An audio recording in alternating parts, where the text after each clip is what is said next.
I'm sorry, Dave. I'm afraid I can't do that. Je vais lui faire une offre qu'il ne pourra pas refuser. Can she be late for her cinema show? Antoine Doinel, Antoine Doinel, Antoine Doinel, Antoine Doinel, Antoine Doinel, Antoine. Le monde se divise en deux catégories. Ceux qui ont un pistolet chargé et ceux qui creusent. Toi, tu creuses. Parlez-vous, con de mime! Je suis un homme. Ah, personne n'est parfait. J'aime l'odeur du napalm au petit matin. Vous avez de la pâte? Vous avez du sucre? Alors avec la pâte, vous faites une crêpe puis vous mettez du sucre dessus? La mère suce des queues en enfer. And I am the best film director in the world.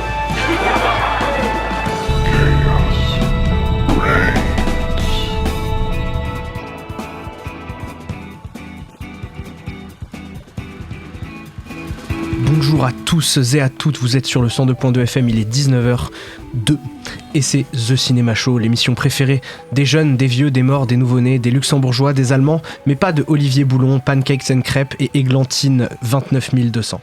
Ce soir, c'est une émission très spéciale.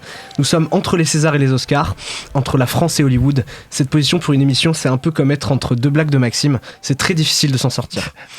Pour cette émission d'entre-deux, je vous propose alors de rester à la cool comme Hugo la semaine dernière. Derrière vos radios et vos écrans, mettez-vous en slibard, attrapez 2-3 cacahuètes, commandez-vous un petit KFC. La semaine dernière, c'était tiré à 4 épingles. La semaine prochaine, ce sera dress code obligé. Alors ce soir, laissons tomber les costumes, les robes et les cravates et passons simplement un bon moment. Entre deux cérémonies, entre deux pronostics, entre deux existences. Et entre hommes, surtout. Et entre hommes. Oui. Et pour m'accompagner dans cette émission, une équipe qui, elle aussi, vit constamment entre deux états. Maxime est entre deux infos qu'il a mal vérifiées sur Internet. J'ai essayé de faire plus attention à mes sources cette fois-ci. Je t'aime quand même. C'est promis, voilà. Mais moi aussi, je t'aime. Hugo Paccard est entre deux victoires du S Saint-Etienne. Oh, un peu plus. Peut-être. On espère qu'on va pas briser la chaîne et qu'on va remonter cette année. On sait pas. Parce que peut-être qu'il faudrait que je fasse des happenings pour ça. Et Hugo Peter est entre tradition et modernité. C'est vrai, merci. T'as rien trouvé là? Non, j'avais pas trop d'idées. Entre deux burn-out, t'aurais pu mettre. C'est pas mal. Tradition et modernité, j'aime bien. Oui, mais ça passe bien aussi. À la régie, on a toujours nos héros de l'ombre, Yanis au son, et Simon et Estelle à la vidéo. Et on a même Inès, qui est la stagiaire. Et ce soir, notre équipe va parler de 4 films: Jumpers de Daniel Chong, The Bride de Maggie Gyllenhaal, Alter Ego de Nicolas et Bruno et Deux femmes et quelques hommes de Chloé Robichaud. Après notre débat sur Deux femmes et quelques hommes, on recevra d'ailleurs la réalisatrice du film pour en discuter avec Simon qui a pu l'interviewer. Et plus tard dans l'émission, on accueillera Mel Largit et Anthony Martini qui viendront nous parler de la séance Ciné-Campus de Leto de Kirill Serebrennikov, le GOAT. Notre jeune Maxime s'occupera des news et du quiz parce que c'est un homme qui vit lui aussi entre deux états, la connaissance et la panique. On est prêt? Alors on va pas plus tarder, on commence par notre bulletin d'actualité avec Maxime. Now, Buffalo's #1 news team. Good evening and welcome to Eyewitness News at 6. I'm Susan Ortega. And I'm Evan Baxter and here's what's making news. On commence avec le mercato de la semaine avec un des meilleurs films d'animation de l'année 2024, n'en déplaise à Naomi. Le succès aussi bien commercial que critique qu'a été Le Robot Sauvage il y a 2 ans garantissait sans grande surprise qu'une suite serait prévue prochainement. Eh bien, nous avons reçu cette semaine plus d'informations concernant le prochain volet de cette adaptation du roman de Peter Brown.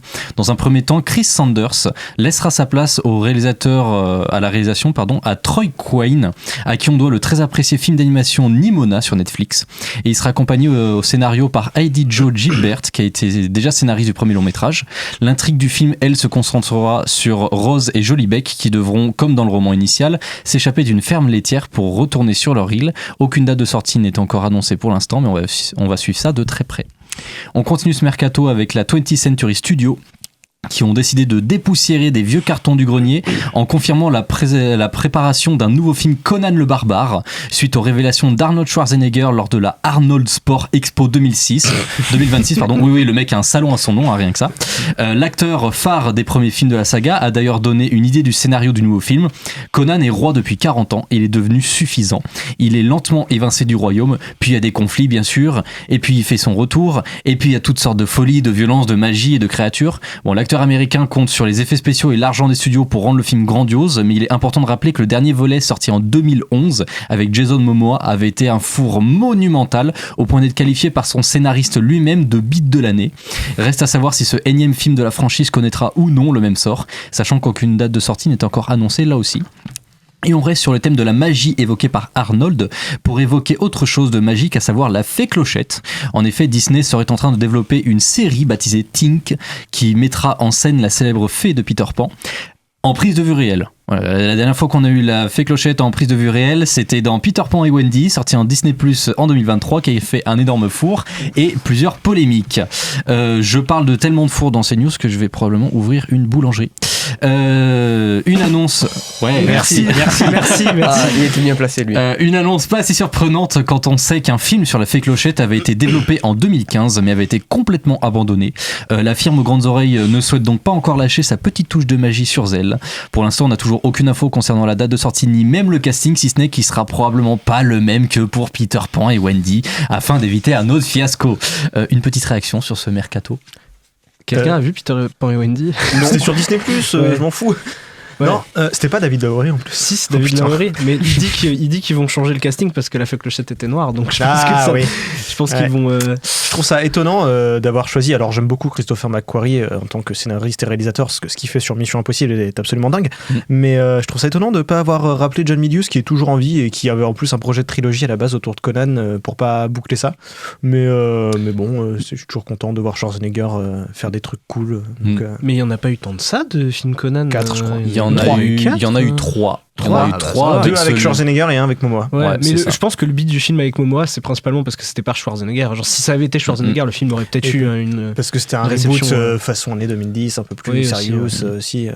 Oui, c'est dans cette vibe où tout est sorti, Prince of Persia, oui, Carter, tout Amazing ça. Spider-Man aussi. Spider-Man, moi, je vais vous casser dans votre élan, mais j'ai trop hâte du Robot Sauvage 2. Voilà. Moi aussi. Mais oui, mais bien sûr. Oui, moi, ça me fait envie. C'était mon top de l'année. Hein. En fait, ça me rassure de me dire que c'est une suite, entre guillemets, officielle du roman et pas qu'ils vont partir dans un truc original.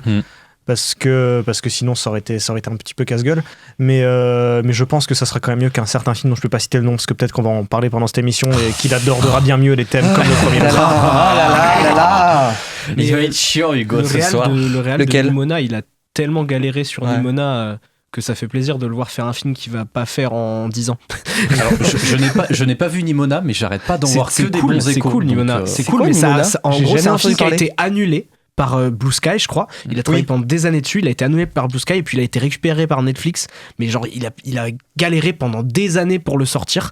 Je crois que Blue Sky était très frileux parce que le personnage était queer. Mais alors moi ce que j'avais lu plutôt c'est que c'est quand Disney a racheté la Fox et qui coucou Blue Sky par extension, c'est Disney qui avait dit non mais ça on s'en fout. Mais même quand Blue Sky avait le projet, il me semble que c'était très très galère. Vraiment il a galéré dessus pendant des années et des années pour en faire quelque chose. Et quand Netflix l'a récupéré, il a pu le sortir. Et oui, c'était très bien du coup. C'est cool, Nimona. Bon, et on suivra ça de très près alors. On enchaîne ces news avec une jolie paire de palmes pour cet été. En effet, alors que les rumeurs sur les prochains films en compétition au Festival de Cannes fusent de plus en plus, on a au moins des confirmations sur qui seront les 2 personnes qui vont recevoir une palme d'honneur lors de la 79e édition du Festival de Cannes, qui se tiendra du 12 au 23 mai 2026. Alors tout d'abord, on aura Barbra Streisand, qui fait partie de l'une des rares artistes à avoir reçu au cours de sa carrière un Emmy, un Grammy, un Oscar et un Tony Award. Voilà. L'actrice et chanteuse est notamment connue pour avoir joué dans Funny Girl, Nos plus belles années ou bien encore Le Prince des Marais. Et puis autre palme d'or délivrée cette année qui fera plaisir à Marie, qui revient la semaine prochaine d'ailleurs, on lui fait de gros bisous, puisque c'est le réalisateur Peter Jackson qui sera récompensé. Alors, le réalisateur qui est entre autres derrière des films comme Bad Taste, Brain Dead, Créature Céleste ou bien encore Fantôme contre Fantôme. Oui c'est vrai, j'ai oublié, il a fait King Kong aussi. Oui, non, bon, il a aussi fait la trilogie du Seigneur des Anneaux, mais bon, et la trilogie du Hobbit aussi, mais bon, c'est clairement anecdotique dans sa filmographie, on va pas se mentir. Est-ce que vous êtes content de ces palmes d'honneur ? Bah non, parce qu'on n'y va pas. On n'est pas invité, ouais. Chier, moi je veux écouter Peter Jackson en parler pendant des heures du Seigneur des Anneaux. Parce qu'après Barbra Streisand, j'avoue, je la connais très mal. J'ai vu peut-être dans un film. Pour l'anecdote de dire j'ai vu la méchante de South Park. Non, je crois que le truc que je connais le plus de Barbra Streisand, c'est la chanson Barbra Streisand. Donc, du coup. La chanson dans Deadpool aussi qui est reprise. Et l'effet stressant. Et l'effet stressant, ouais. Voilà. J'espère qu'il la récompense pour ça d'ailleurs. Oui, c'est pour ça, je crois. Non, mais du coup, par contre, ce qu'on sait aussi, c'est que Barbra Streisand, elle l'aura pendant la cérémonie clôture, quand Peter Jackson l'aura pendant la cérémonie ouverture. Donc, ça veut dire que c'est Barbra Streisand qui remettra la Palme d'Or. Ce qui est un peu drôle en vrai. Oui. Puisque c'était en 2024, c'était George Lucas qui l'avait remis parce qu'il avait eu la Palme d'Or juste avant. C'est un peu drôle. Oui, c'est un peu drôle. C'est un peu drôle. C'est un peu drôle. Mais est-ce qu'elle va venir en méca Streisand ou pas ? Ce sera un gros robot. Non, je pense pas. Moi, je suis très déçu. Toi, tu veux juste des cosplays de South Park de partout, en fait. Oui.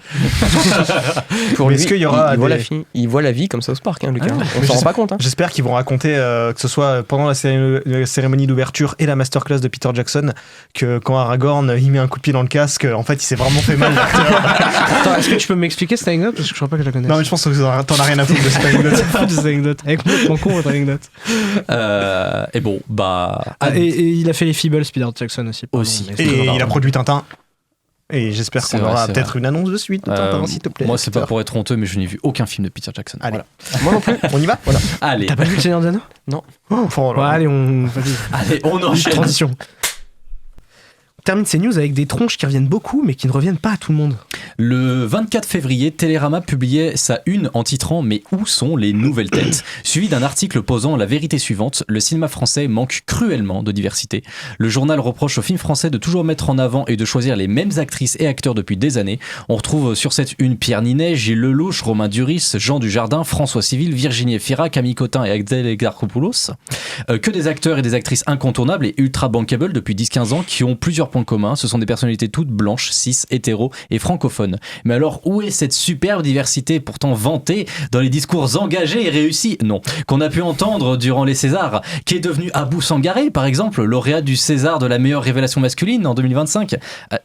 On me dit dans l'oreillette qu'on lui a toujours pas accordé de titre de séjour définitif et qu'il est condamné à rester mécanicien automobile à Amiens parce que le cinéma français est blanc et bourgeois. Bon bah je vous rassure, quand on voit le plateau de TCS aujourd'hui, c'est pas beaucoup mieux et encore c'est même pire, hein, on est 4 hommes à débattre de films abordant le féminisme aujourd'hui. Voilà. Et vous les copains, est-ce que vous en avez marre de ces têtes ? Non, je suis comme ça, j'ai une carrière. Mais c'était une réflexion que je me suis faite en regardant le palmarès des Césars de cette année, même les nommés. C'est que genre chaque année, t'as l'impression de voir un peu toujours les mêmes nommés. On fait beaucoup la blague sur Pio Marmaille qui est nommé chaque année et qui l'a jamais. Le fait est qu'il est quand même nommé chaque année. Pio Marmaille pour un rôle. Il trouve toujours un moyen de le nommer et de le mettre en avant. Enfin, on a aussi vu Laurent Lafitte. Qu'est-ce qu'on a vu dernièrement on va parler d'Alter Ego, mais il y a eu La femme la plus riche du monde, il y a eu Le Comte de Monte Cristo. Et si, il y a de la diversité. Classe moyenne. On a eu la nomination de Franck Dubosc au César. C'était sa première. Hein. J'attends que tu fasses une blague. Mais... Par contre, tu vois, genre, autant Abou Sangaré, il n'y arrive pas à retourner. Il devait tourner dans Dumas Diable Noir, mais il peut pas à cause de l'absence de titre de séjour. Ce qui est une absurdité. Pourquoi? Genre, le fait de justifier d'un tournage ne peut pas te permettre d'obtenir un titre de séjour. Bref. Mais par contre, Maïwenn Barthélémy, qu'il avait eu en 2024, je crois qu'elle a des rôles quand même. Donc ça, c'est plutôt une bonne nouvelle. Même si ça reste une femme blanche, puis après, de la France profonde. Quoi. Pour des acteurs plus issus de la diversité qui ont quand même une carrière qu'on voit tout le temps. Jean-Pascal Zadi, on le voit tout le temps. Oui, c'est vrai. Oui, mais il est talentueux.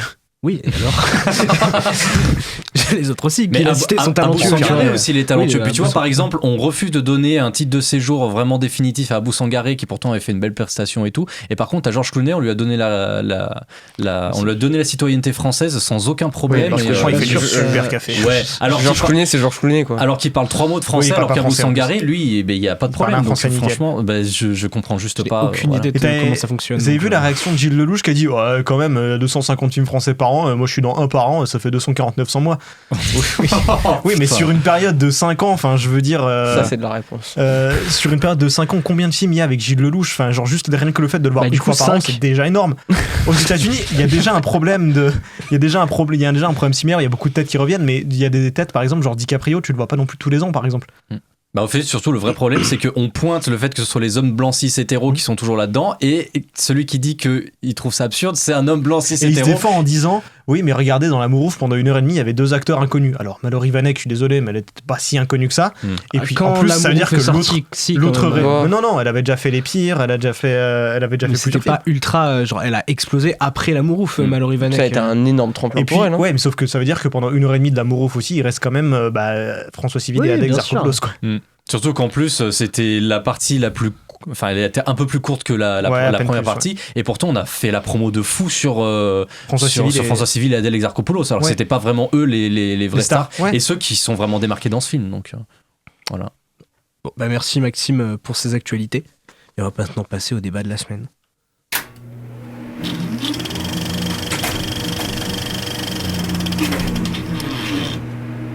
Pas comme chaque mercredi, 4 films sont au programme de nos débats ce soir, dont un castor qui trompe son mec avec Christian Bale et le sosie chauve de Laurent Lafitte qui veulent sauver une clairière menacée par Penélope Cruz et le mec de LOL qui est devenu patron de la Cogip. Oh putain. Moi j'ai rien compris, vous avez rien compris, on va faire le débat et puis voilà. On commence avec le nouveau net chez Pixar, un mélange entre Pixar, Cartoon Network et Ghibli. On parle de Jumpers de Daniel Chong. Professeur, j'ai besoin de votre aide. Je suis en plein milieu d'un cours de sciences. Un cours auquel tu es inscrite d'ailleurs. Salut mes belles. Viens avec moi. Les méthodes traditionnelles pour comprendre les animaux n'ont pas fonctionné. Mais nous avons réussi, Mabel. Nous avons créé une technologie révolutionnaire qui nous donne un accès sans précédent au monde animal. On l'a appelé Jumpers. Hein? On met ça dans ça. Oui, ça dans ça. Mabel, sois prudente.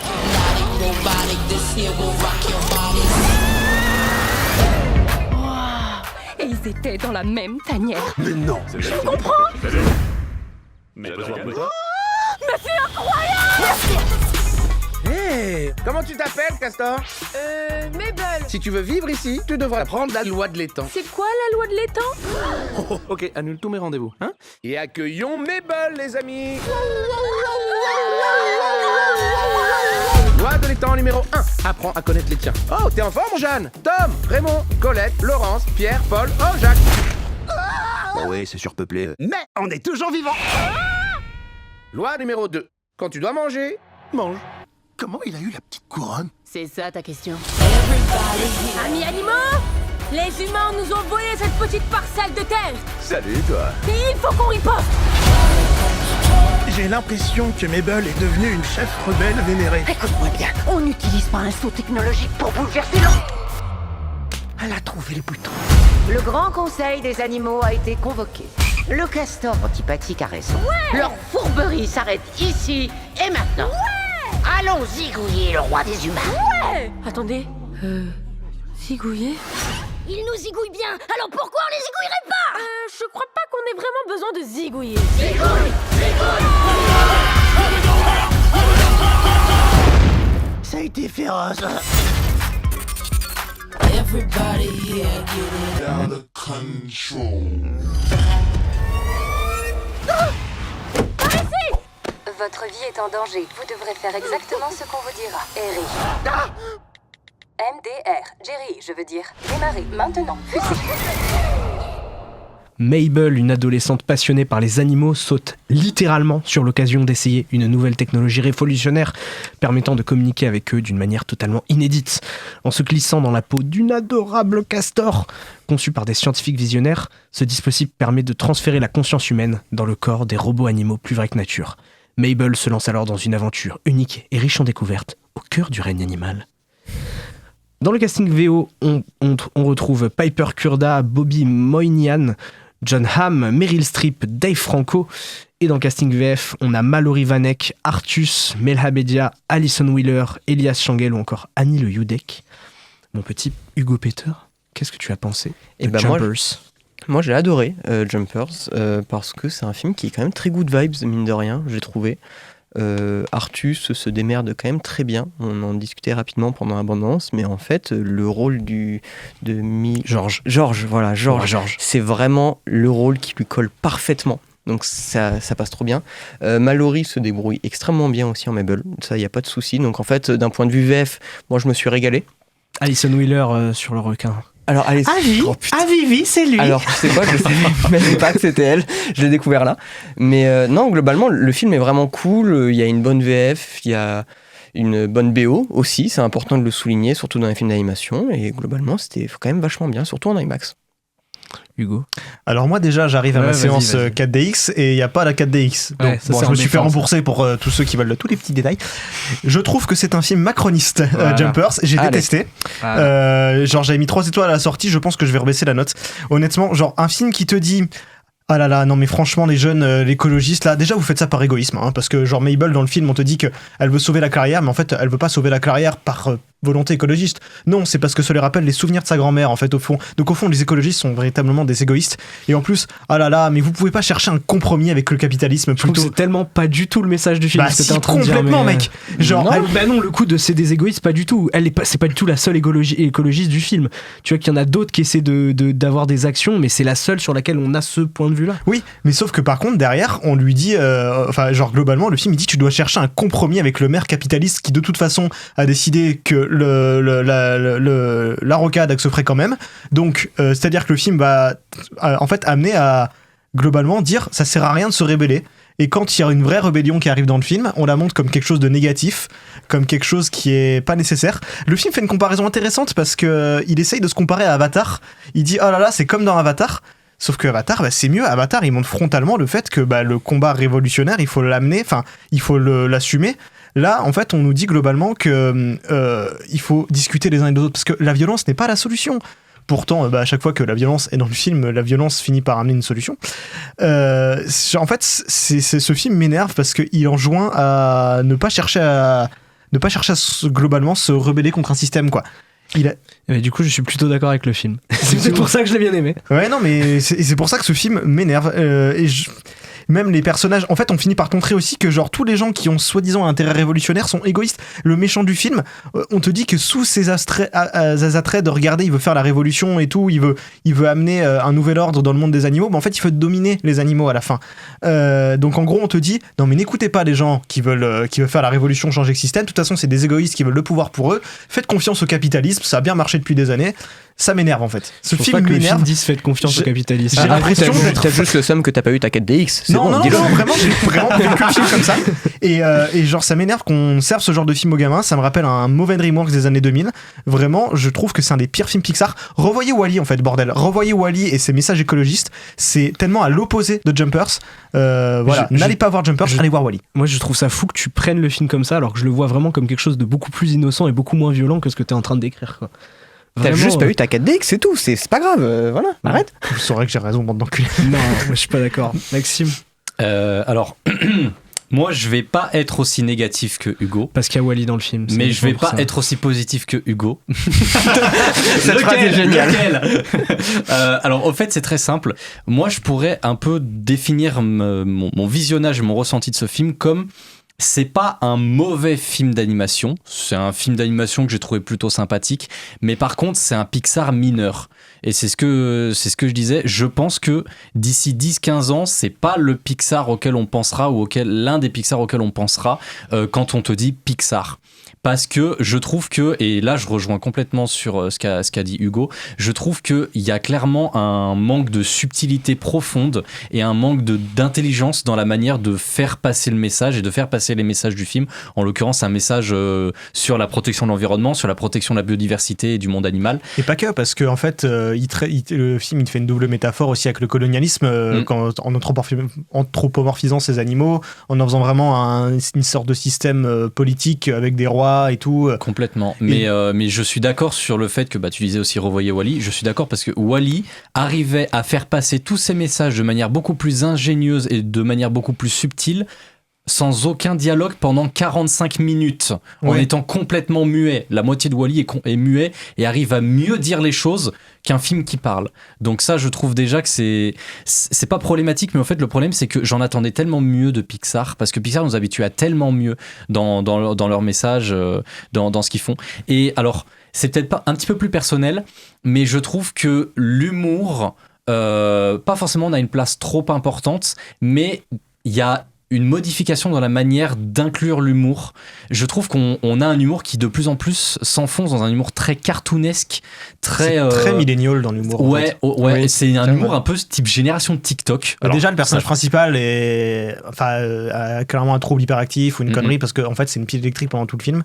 Et il y a beaucoup de gags qui reposent sur ça déjà de base. Et alors ça fait un peu vieux boomer et c'est horrible, mais moi je trouve justement que cet humour un peu cet humour millénial TikTok, sur certains moments en fait je peux le trouver vraiment en total opposé avec le film et avec ce que le film est censé faire passer comme message. Et on avait on reprend encore toujours l'exemple Wall-E qui est magnifique, merci. Il y a de l'humour, mais c'est de l'humour qui est beaucoup plus recherché, beaucoup plus travaillé, beaucoup plus intelligent. Et là, tu sens qu'il y a des chorés par exemple. Tu sens que c'est vraiment juste pensé pour que ça devienne des trends TikTok. Enfin, le truc du gecko, ils ont mis toute la promo dessus parce que ils voulaient en fait Mais ce que je disais avec Maxime, c'est que le truc du gecko, ils l'ont pas contrôlé dès le début. C'est quand il y a eu la bande-annonce à la D23 et que cet extrait-là a fuité, c'est devenu un mème sans que les gens sachent que c'était Jumpers. Il y a beaucoup d'études qui montrent maintenant que ce genre de choses est beaucoup plus calculé que ce qu'on pense. Hein. Attends, il est en sous train un de aspect défendre son ski de pas Fortnite, calculé. Non, mais sous un aspect pas calculé, Alors c'est attention, c'est un complot. Oui, non, mais oui. Genre, il y a des gens qui ont calculé pour que tu l'achètes ton gecko sur Fortnite. Hein. Ah, mais moi je l'ai acheté mon gecko. Oui, voilà. Je suis très heureux. Il est encore dans la boutique, je vais peut-être l'acheter ce soir. Je suis énervé, Hugo. Mais pour en revenir au film, par contre, je trouve que oui, effectivement, le doublage, les acteurs se débrouillent très bien. La VF, il n'y a aucun problème. Je trouve en plus que, comme à chaque fois, n'en déplaise aux puristes de la VO, je trouve qu'à chaque fois, la VF arrive très bien à adapter les dialogues et à se permettre des jeux de mots constants et une vraie inventivité en manière d'écriture. Mais voilà, c'est un film. Je lui ai pas mis de mauvaise note. Hein. Je lui ai pas mis une excellente note non plus. Mais voilà, c'est un bon film d'animation, mais c'est un Pixar mineur. J'en attends plus d'un studio comme ça. Mais moi, je serais pas d'accord avec vous parce qu'en fait, au-delà de voir un Pixar, moi, je vois surtout un film de Daniel Chong. Je trouve que cet humour-là, c'est ce que tu retrouves dans We Bare Bears. Je trouve que les thématiques du film, c'est ce que tu retrouves dans ses productions précédentes. Et je trouve que le style de Pixar s'est effacé derrière le style du metteur en scène. Même visuellement, je veux dire, le film il ressemble pas à tous les Pixar, il ressemble plus à ce que fait Daniel Chong quand il fait We Bare Bears, quoi. Après, on sait quand même, c'était un rapport qui avait été dit, mais je crois que c'est Daniel Chong qui l'a dit lui-même d'ailleurs, que Disney avait dit directement avait commandé à Pixar, allez-y mollo sur l'écologie quand même, parce qu'on s'en fout un peu, miser sur autre chose. Et du coup, ils ont fait retirer une bonne partie des thèmes écologistes du film. Et je suis désolé, moi je trouve ça se ressent. Oui, mais sur la thématique. Mais moi, il parle de l'humour. Oui. Je te parle de l'humour et du style des personnages, tout ça. Le personnage de Mabel, il ressemble énormément à un personnage qu'il y a déjà dans We Bare Bears aussi. Je pense vraiment que c'est son style, cet humour-là, d'ailleurs, plus qu'un truc de milléniaux. Pixar ne nous avait pas trop habitués, je trouve, à autant de fanservice. Là, il y a vraiment des références un peu trop gratuites, je trouve. Enfin, genre, le premier plan, c'est une tortue dans un aquarium qui s'appelle Crush. Et il y a le requin, évidemment, dès qu'il arrive, tu penses à Bruce.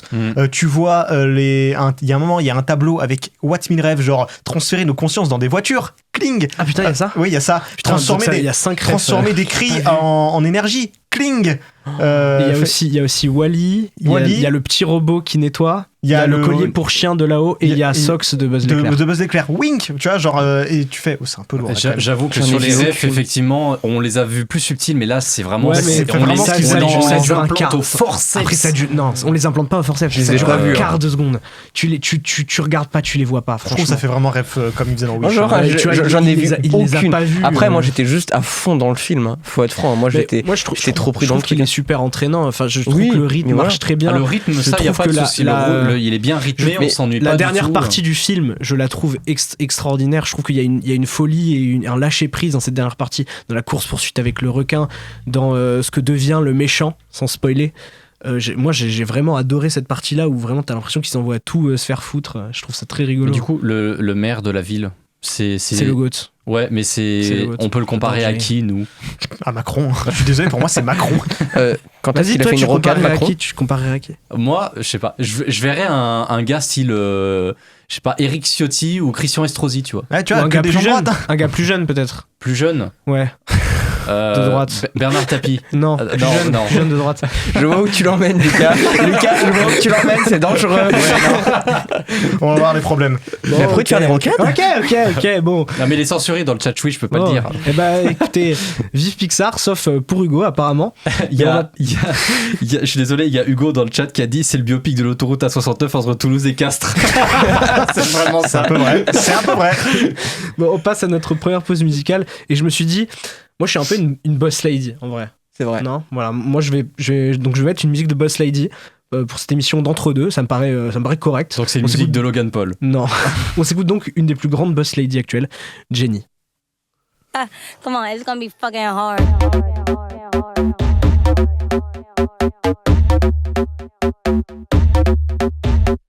Special edition and your AI couldn't copy. I'm leaving clues in the fitting room and it's hot tea. No, I'm not thinking about no exes, no, they miss me. I got the whole room spinning like it's tipsy. Don't burst, take it to the chorus. Ooh, wanna rock with Jenny. Keep your head down, nails done like Jenny.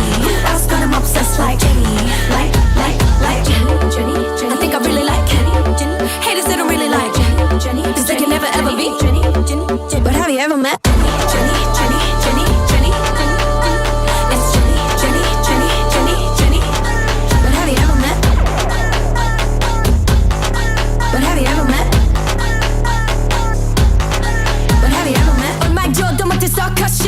오징어 한 번에 만들어 mosh pit. They can't deal with me cause I'm priceless. You're the 샐러드 속에 내 DNA. Get out of my way. 바비가 트럭키가 되기 전에 Namestream blame tryna bust my bubble. 터뜨려봐 그럼 너 그 노래서만 하는 거야 Jenny. Keep shading. 예술 작품에 paid away frame it. I've slayed it and I've prayed it. Yes I'm guilty 잘 남겨주니. Who wanna rock with Jenny? Keep your head down, nails done like Jenny. Who else got him obsessed like Jenny? Like I think I really like Jenny. Haters they don't really like Jenny, cause they can never ever be Jenny. But have you ever met Jenny? It's Jenny.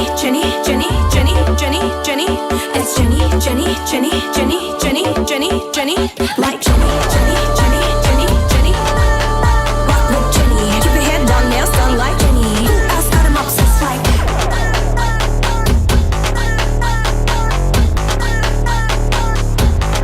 But have you ever met Jenny? But have you ever met Jenny? It's Jenny. Vous êtes bien de retour sur The Cinema Show. C'est toujours l'entre-deux des Césars et des Oscars. On a parlé du dernier Pixar et maintenant on va parler du nouveau film de Nicolas et Bruno, les GOAT de messages à caractère informatif. Autour de cette table, on a des Hugo au carré. Et ce film, c'est des Laurent Lafitte au carré. Oui. C'est parti pour Alter Ego de Nicolas et Bruno. Bonjour, je suis Axel, votre nouveau voisin. Ouais, mais là, ça va... Non, c'est... ça va pas être possible, ça. Tu vois le voisin derrière? C'est dingue, non? Ah, il ressemble à quelqu'un? Julien Courbet, c'est ça?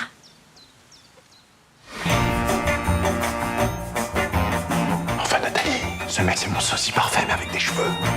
Tout sosie, mais pas du tout. Vous avez absolument rien à voir. Je t'assure que c'est dans ta tête, tout ça. Putain, je suis un peu rouillé le matin.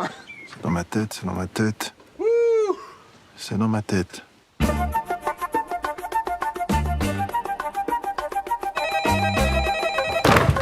Allô, oui? Qu'est-ce qu'il est chic. Tu trouves pas? Ce type, c'est moi, en mieux. Je fais des chouquettes, cuites sous la cendre. J'ai appris ça chez les Touaregs. Bah ouais, évidemment. Bienvenue à la maison.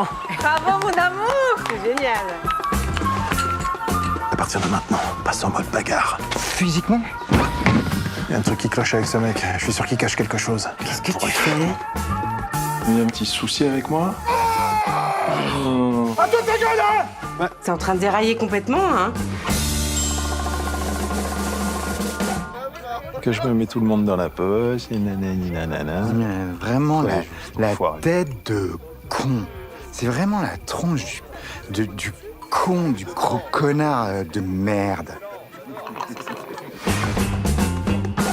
Alex a un problème. Son nouveau voisin est son sosie parfait, avec des cheveux. Un double en mieux qui va totalement bouleverser sa vie. Au casting, on retrouve Laurent Lafitte en Alex, Laurent Lafitte en Axel, Blanche Gardin, Olga Kurilenko, Marc Fraise, Zabou Breitman. Bon, Maxime, qu'est-ce que tu as pensé de Alter Ego? J'ai kiffé ma race.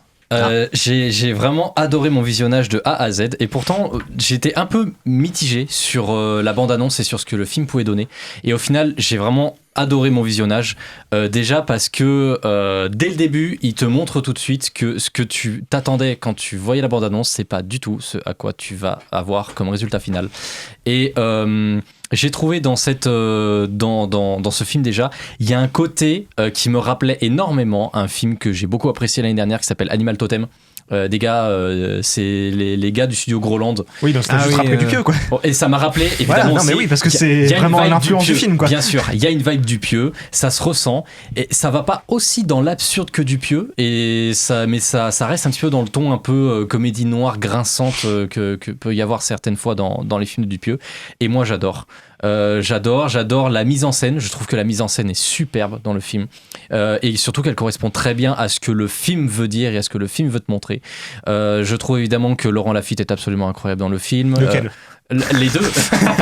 Non, je trouve qu'il s'éclate très très bien dans les deux rôles et que ces deux rôles qui vont parfaitement bien entre le gars complètement psycho en mode psychose qui a des gros problèmes dans la vie et le parfait beau gendre connard idéal, etc. Oui, mais c'est les deux extrêmes de Laurent Lafitte. Voilà, c'est génial. Et je trouve que ça lui colle très très bien. Je trouve que tout le reste du casting est excellemment bien.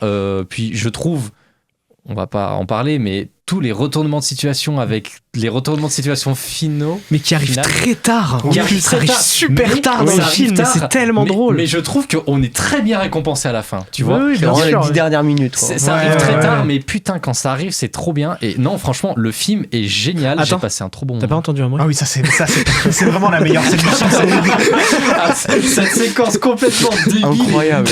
Et tout repose sur Laurent Lafitte et il est génial dans cette scène. Bien sûr. Mais non, franchement, c'est génial. Et il faut le dire, ce film est génial aussi pour une chose, il y a un plan qui nous montre une Fiat Multipla. Et voilà.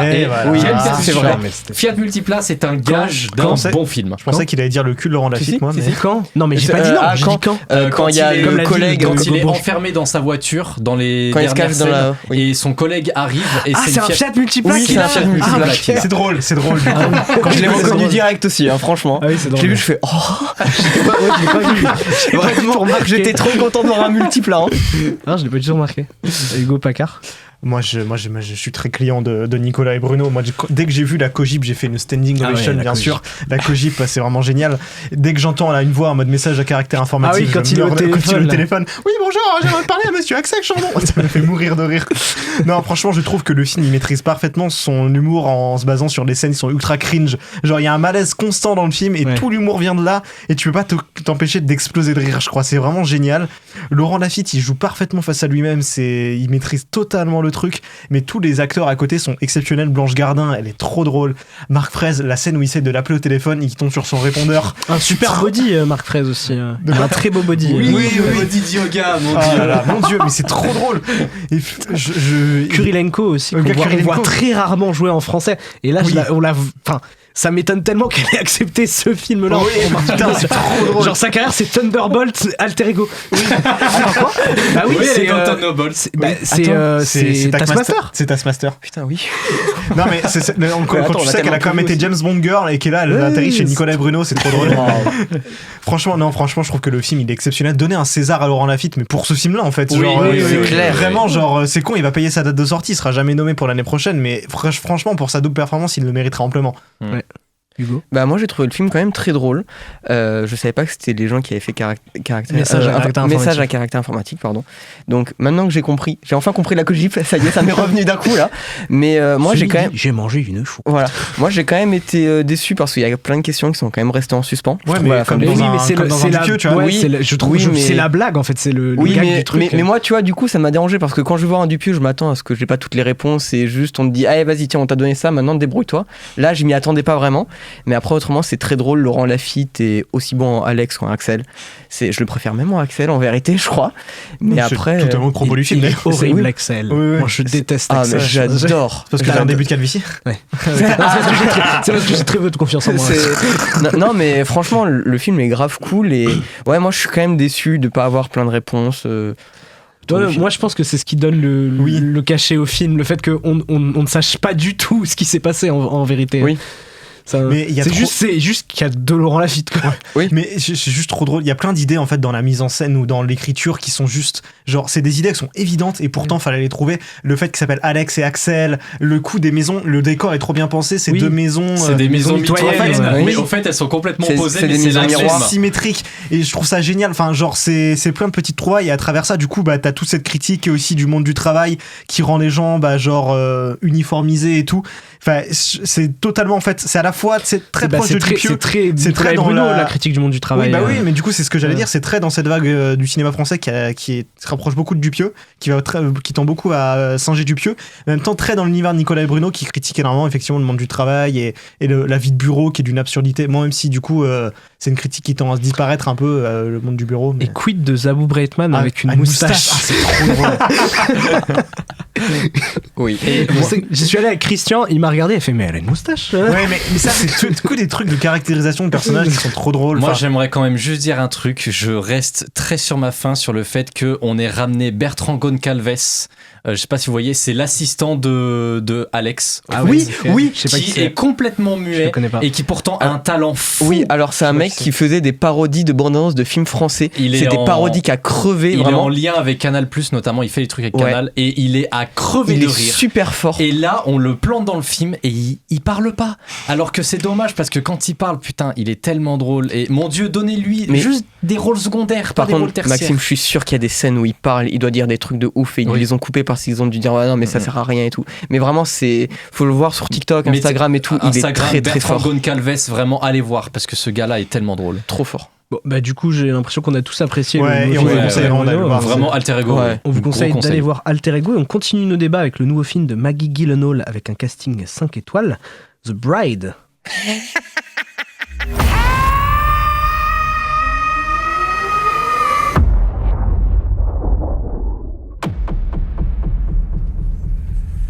Was I just the same before the accident? There wasn't any accident. Everything we did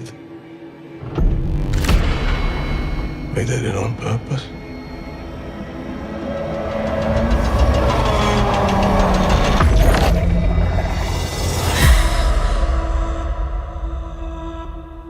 There is nothing left to do now but live.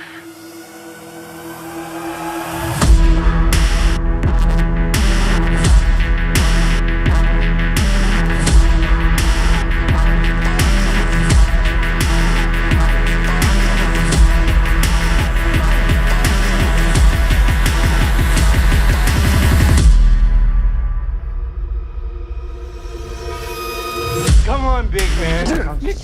You don't want to play?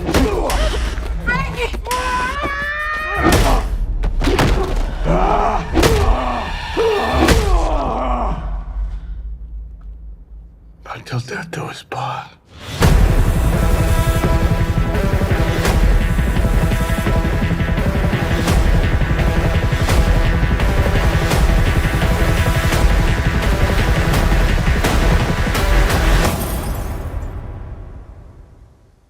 What's my name? I can't remember.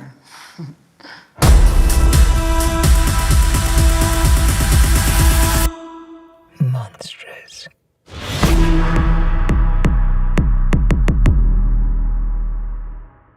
Rongé par la solitude, Frank se rend à Chicago dans les années 30 et demande au docteur Euphronius, scientifique visionnaire, de lui créer une compagne.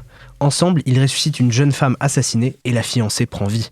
Mais la suite des événements dépasse tout ce qu'ils auraient pu imaginer. Meurtre, possession et un couple hors la loi qui se retrouve au centre d'un mouvement social radical et débridé et d'une histoire d'amour passionnelle et tumultueuse.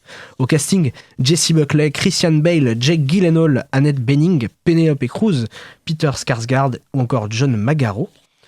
Hugo Peter, je me retourne vers toi parce que Hugo Packard ne commencera pas aujourd'hui étant donné qu'il n'a pas aimé The Bride. Qu'est-ce que t'as pensé toi de The Bride ? J'ai bien aimé, mais c'est très bordélique dans le sens où là je te rejoins sur ton avis et désolé je te le vole complètement. L'intrigue principale est très bien, mais on a plein d'intrigues annexes qui arrivent et ça fout un bordel monstre dans la narration, je trouve. Et les intrigues annexes sont un peu mal comptées quand même des fois, c'est très mal fichu, mais après globalement c'est un très bon film. Le fait qu'il soit en full ratio IMAX. Oui, ça c'est. Quel bonheur! Mais oui, mais tu vois, moi, alors j'adore ça. Hein. J'adore le full ratio IMAX. Mais je trouve que, alors il y a des scènes où ça rend bien. Oui. Et il y a d'autres scènes où tu te dis pourquoi. Oui, complètement. Parce qu'on a payé la caméra, autant la rentabiliser. Oui. Parfois il y a des scènes où dans la scène, il y a juste un plan, il est en IMAX. Ah oui, d'accord. Voilà. Et après, il y a même des plans où ça commence en full ratio IMAX, puis ça redevient un ratio normal. Ouais, mais tu vois, moi j'aime bien quand tu vois le truc redevenir en normal. Oui. Par contre, quand c'est vraiment IMAX, pas IMAX en fait. Oui, non, mais en fait, c'était juste. Votre scène elle avait l'air bien en IMAX. Mais en fait, certaines scènes comme ça, t'as juste l'impression qu'ils disent regardez, on l'a utilisé là, mais en fait, il n'y en a pas vraiment besoin, donc on va remettre un ratio normal et tout. Mais non, franchement, moi j'ai bien aimé Christian Bale en Frankenstein. Pour moi, c'est incroyable. Je le trouve beaucoup trop fort. Après, bon, alors ça n'a rien à voir avec le film, mais là, on a eu une séance avec Lucas c'était dur. où au début du film, on a des ados qui s'amusaient à changer de siège en marchant sur les sièges avec les flashs et tout. On est allé voir la sécurité. J'étais prêt à me battre. Dites-vous vraiment. Il est sorti, il les a chopés. Si. Alors, c'est véridique. Je suis sorti une première fois. J'ai limite dû gueuler sur les employés de pâté. Les pauvres, ils ont rien fait. Puis ensuite, ils sont venus. Ils ont dit oh, stop, hein. Ils sont repartis. Et puis, ils ont recommencé. Et là, je suis sorti. D'un côté, eux sortaient de l'autre. Et je suis allé devant. Je fais maintenant, vous arrêtez et tout. Mais vraiment prêt à aller aux mains. Mais bon, après, ils se sont fait dégager. C'est fou ce qui s'est passé, je trouve. Parce que vraiment, en fait, ils fraudaient la IMAX. Et en fait, ils sont sortis la première fois. Ouais. Puis quand ils ont vu que la sécu était repartie, ils sont revenus, mais de la même façon, genre avec leur flash à fond, aux mêmes places. Genre en faisant autant de bruit, quoi. À quel moment ils se sont dit, on va pas retourner chercher la sécu, quoi. Enfin bref. Voilà. Mais non, autrement, globalement, c'est un très bon film. Moi, j'ai bien aimé, même si la narration est quand même très bordélique. Et vive la IMAX. Voilà. Hugo, je te laisse. Moi, je trouve le film bordélique, mais en fait, genre, je comprends pas ce film. En fait, j'ai l'impression d'être face à un film étudiant. Mais un étudiant qui se la pète un peu et qui se dit vas-y, mon film il est trop malin. Donc du coup en fait il est narré par Marie Shelley, sauf que Marie Shelley elle prend possession de quelqu'un parce que Marie Shelley est machiavélique. Quoi c'est ce que disait aussi Maxime, c'est ce truc de possession. Elle a juste Gilles de la Tourette. Oui, non mais oui, je suis d'accord. Enfin, je suis d'accord. Pourquoi lui mettre ce truc de possession? Genre on comprend très vite qu'elle a Gilles de la Tourette. Pourquoi rajouter ce truc de possession qui? Mais en fait je comprends même pas aussi pourquoi antagoniser ou rendre le personnage de Marie Shelley complètement lui donner ce côté sorcière comme si genre une femme qui écrivait de la science-fiction était surtout que logiquement folle. Je dis peut-être une bêtise, mais elle a pas écrit La femme de Frankenstein, la fiancée de Elle a juste écrit Frankenstein. La fiancée de Frankenstein n'est pas un roman. La fiancée de Frankenstein n'existe pas. Non, alors dans le roman Frankenstein, il y a un passage où Frankenstein demande effectivement à créer une fiancée, mais Victor Frankenstein prend peur et il la crée jamais. Et c'est à partir de là qu'ils ont développé, que la Universal avait développé toute l'histoire autour de la fiancée de Frankenstein. Marie Shelley n'a rien à voir avec la création de la fiancée de Frankenstein. Elle existe sans exister dans le roman. Elle en fait mention, quoi. Voilà, exactement. Mais là, en fait, je ne comprends pas ce choix en fait complètement débile d'inclure Marie Shelley dans un univers où ces personnages existent aussi. Donc du coup, ça veut dire qu'elle existe. Enfin, ça veut dire que les personnages de Frankenstein n'existent pas parce que sont des personnages de fiction, mais existent aussi parce que le film joue perpétuellement avec une espèce de est-ce que ce qu'on voit c'est logique ou pas. Genre, pareil quand ils commencent à tous danser, tu sais, dans le duel, tu dis mais en fait, pas du tout comme ça que le film est à la base. Ça c'est vraiment un truc. En fait, j'ai l'impression de ce qu'on sait, le film. Il aurait dû normalement sortir l'année dernière, sauf que les projections test qui ont été vues par les producteurs de la Warner les ont complètement effrayés parce qu'ils se disaient putain c'est invendable, je suppose que ça devait être beaucoup plus expérimental que ça, et donc ils ont imposé d'énormes coupes. Moi je pense qu'il manque... En fait peut-être c'est là aussi que vient, tu voulais parler du propos féministe, Maxime, je sais que tu voulais en parler, mais parce que là du coup le propos féministe il est là 2 minutes. Oui, surtout que le propos, quand tu parles de la fiancée de Frankenstein, sans évoquer le fait qu'elle a été créée littéralement pour répondre aux besoins de Frankenstein, et que ce truc-là, tu l'ignores complètement, faire une histoire d'amour, ça me paraît un peu absurde. Créature Commandos se faisait très bien. Mais surtout que là, elle est pas créée, en fait, ils sont juste allés dans un cimetière, ils ont dit, allez, toi, on te prend. Ils ont fait des coups de défibrillation. Allez, voilà. 2, 3, go, allez, c'est parti. Allez, Joker Folie à 2, mais avec Frankenstein. Ouais, c'est un peu ça. En vrai, c'est un peu ça. C'est complètement ça. Hein. Mais non, en fait, et puis en fait, je pense que ces histoires aussi d'IMAX qui saute et qui revient, c'est explicable par les coupes aussi qu'ont imposé la Warner. Et je pense qu'il manque bien 30 minutes au film, en fait, aussi pour les sous-intrigues. Non, mais c'est sûr. Parce que l'intrigue sur le mafieux, enfin, genre, elle n'existe pas, en fait. Elle existe. Vassil Gourkos, le dictateur de Moravie. Ouais, exactement. Simon Kovac, le réalisateur en vogue. Ou encore le gars qui vendait du caca dans son film. Voilà, bref. Comme ça, on fait toute sa filmographie. Non, en fait, je trouve le film bordélique. Il manque tout dans le film. Il manque une histoire, il manque une intrigue, il manque un propos. Oui. On sait pas où elle veut aller. Et je pense qu'il y a une partie qui est due à Maggie Gyllenhaal et il y a une partie qui est due à la Warner. Et un petit mot sur le casting, parce qu'il y a quand même beaucoup de gens qui sont là. Parce que Peter Sarsgaard, c'est quand même le mari de Maggie Gyllenhaal. Ouais. Jack Gyllenhaal, c'est son frère. C'est long, quand même. Hein. Ah, Peter Sarsgaard, c'est le mari de... Oui. Ouais, j'en apprends tous les jours. Mais tu vois, moi, je trouve que... En fait, je suis d'accord avec tout ce que tu dis, mais en fait, j'ai pris beaucoup de plaisir à voir les scènes avec Frankenstein et sa fiancée. Genre, ces scènes-là, je les ai beaucoup aimées. Mais mon problème, c'est que tout l'emballage autour de ces scènes-là, j'ai trouvé ça vraiment pas terrible. Genre j'ai trouvé que ça allait nulle part, que l'histoire du mafieux elle était vraiment pas intéressante. Je crois que les scènes de flics elles sont affreuses. Ouais, genre comment ils font Penelope Cruz elle est transparente. Les flics ils enquêtent pas, les monstres ils ont aucune stratégie pour fuir. C'est genre et à chaque fois ils se rendent compte putain vous êtes là. Mais tu vois le coup des monstres qui ont aucune stratégie pour fuir, pour moi ça me pose pas de problème. Genre je trouve que ça marche bien avec leur personnage. Ça marche bien genre justement ce côté Bonnie and Clyde. Ces deux personnages là je l'aime beaucoup, mais tout ce qui est autour de cette histoire à la Bonnie and Clyde je trouve ça pas terrible. Mais du coup j'ai passé un bon moment à cause de ça. Maxou? Non, moi j'ai pas passé un bon moment. Je sais. Il y avait des scènes de sexe. Il a enlevé 2 étoiles. Non, il y a pas que ça. Non, mais je t'ai vu grimacer tout à l'heure. On a vu un téton. Je t'ai vu grimacer tout à l'heure, Lucas, mais je suis désolé, je vais remettre une couche. Non. Alors tu comprendras plus tard pourquoi j'ai grimacé. Ouais. Ah d'accord. Non, parce que moi j'allais juste dire, oui, je suis d'accord, ça me rappelle des vibes de Joker Folia 2 et que j'avais déjà adoré donc. Voilà, mais non. Vraiment, le film, c'était pour moi d'un désintéressement total. Je suis complètement resté à côté de la plaque et je pense que je suis pas le seul parce que j'avais réservé ma séance à la base pour le week-end, il y avait personne. Du coup, j'ai pas pu y aller malheureusement parce qu'il pleuvait beaucoup. J'avais dû réserver ma séance ensuite le mercredi à 19h où il devait y avoir personne. Et du coup, j'ai décalé à celle d'avant parce que je pouvais aller à celle d'avant où il y avait personne. Ah non, mais le film, beaucoup de gens sortent en disant il y avait 3-4 personnes dans la salle. C'était un énorme film. J'étais dans la salle. 10, nous, grand max. Oh là, beaucoup moins de 10. Ouais, 5. J'étais dans la salle, on était 3. On a tous tiré la gueule à la fin, nous 3 à la fin du film. Et d'ailleurs, j'ai vu là les premiers chiffres qui commencent à tomber. Le film est un tel four qu'il en devient pire en termes de four que par exemple ce qu'a été Joker Folia 2 pour la Warner, ou pareil pour la Warner aussi ce qui a été par exemple pour Mad Max Furiosa. Ça a été Non, mais c'est une grosse perte sèche en millions de dollars. C'est une grosse perte énorme et colossale. Et j'ai envie de dire tant mieux, parce que du coup, il va falloir qu'on en parle quand même. Mais le propos féministe du film, il est pas juste raté, il en devient même presque problématique. Parce qu'on a quand même le personnage qui est censé incarner l'icône féministe, à tel point que ça devient une icône féministe que les gens reproduisent son comportement dans la rue quand même. Mais ça, c'est juste qu'ils veulent que tout le monde se déguise en bride pour Halloween. Voilà, exactement. Mais tu vois, vous parliez de la comparaison avec Joker. C'est aussi un truc qui vole à Joker en fait. Oui, complètement. Hein. Oui. Elle a dû voir Joker Folia 2. Elle se dit c'est le film de l'année. Et si on se faisait ça avec Frankie. C'est ça avec Frankenstein.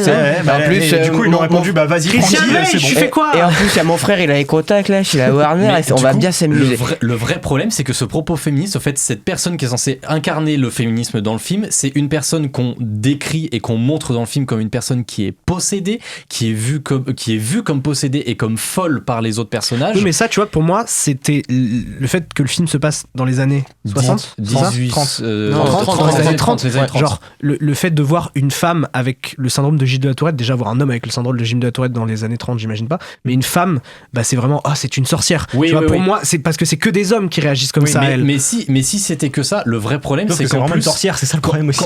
Oui, voilà, mais c'est ça le souci, c'est que tout à l'heure quand tu m'as parlé de possession, j'ai fait mais putain et puis après j'ai regardé et effectivement les gens parlent de possession, pour moi elle avait juste Gilles de la Tourette, tu vois. Et le problème c'est que ou alors elle est dit juste la possession par Gilles de la Tourette, mais là c'est complètement mais le vrai problème au fait c'est qu'on a justement cette idée qui aurait pu être intéressante de l'apparition de Mary Shelley, etc., qui déclenche cette conscience, cette prise de conscience féministe, sauf que là au fait ça se transforme juste en des pulsions.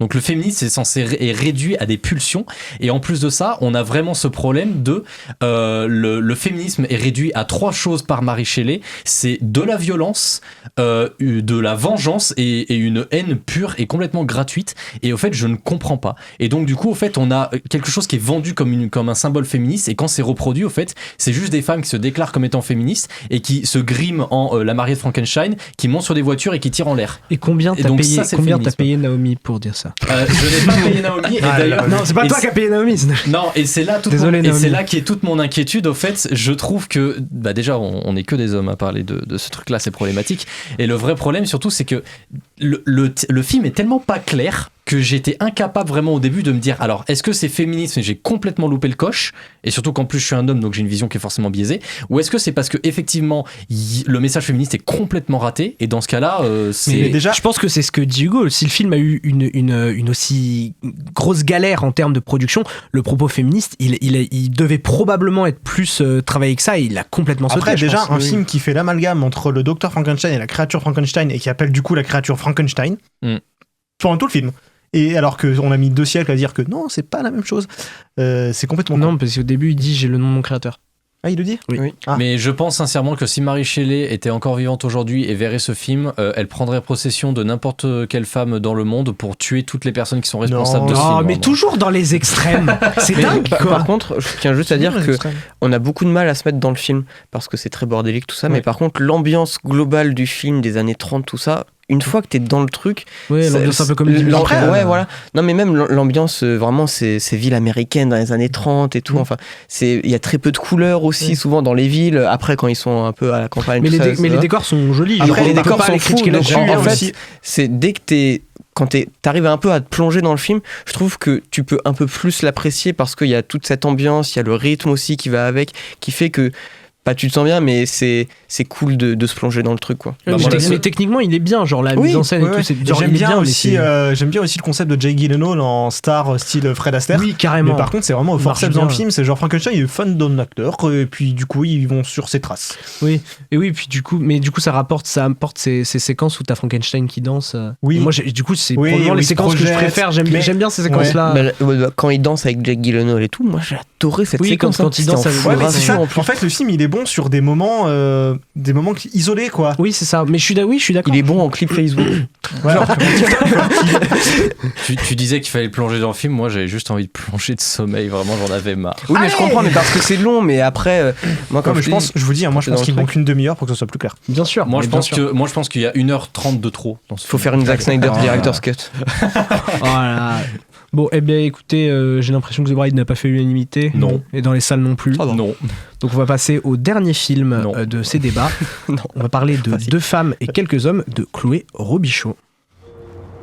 Je pense que je vais arrêter mes antidépresseurs. Pourquoi tu ferais ça? Pour être plus sensible, pour boire de l'alcool. T'as quand même l'air plus heureuse quand tu les prends. C'est un gros congrès, je peux pas manquer ça. Dans 2 semaines max, je suis rentré. T'es jamais là, tu travailles tout le temps. Mais je bosse! Voilà, des collègues de travail. On voyage souvent ensemble. Savais-tu ça, toi, que la monogamie, ça a été inventé pour les hommes, pas pour les femmes? Moi, je suis pas sûre que ça me tente d'être monogame. C'est vraiment nécessaire de faire un trou? Moi, je dis, si t'as pas le cadre dans ta chambre à coucher, je m'excuse, mais tu sais pas jouer de la vie. Moi, je suis prête à jouer de la vie. Je savonne puis tu frottes? Ah oui.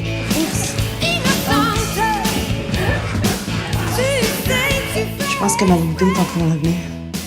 T'as pas envie de moi? En fait, j'ai commencé à prendre des antidépresseurs. T'as quoi? Fuck you! Fuck you, fuck you! Fuck you! Tout va bien? Oui. Voulez-vous que je fasse couler de l'eau pour que vous voyez où ça coule? Je sais pas c'est quoi votre problème, les filles. Vous pouvez pas juste être normal, juste être des adultes ordinaires.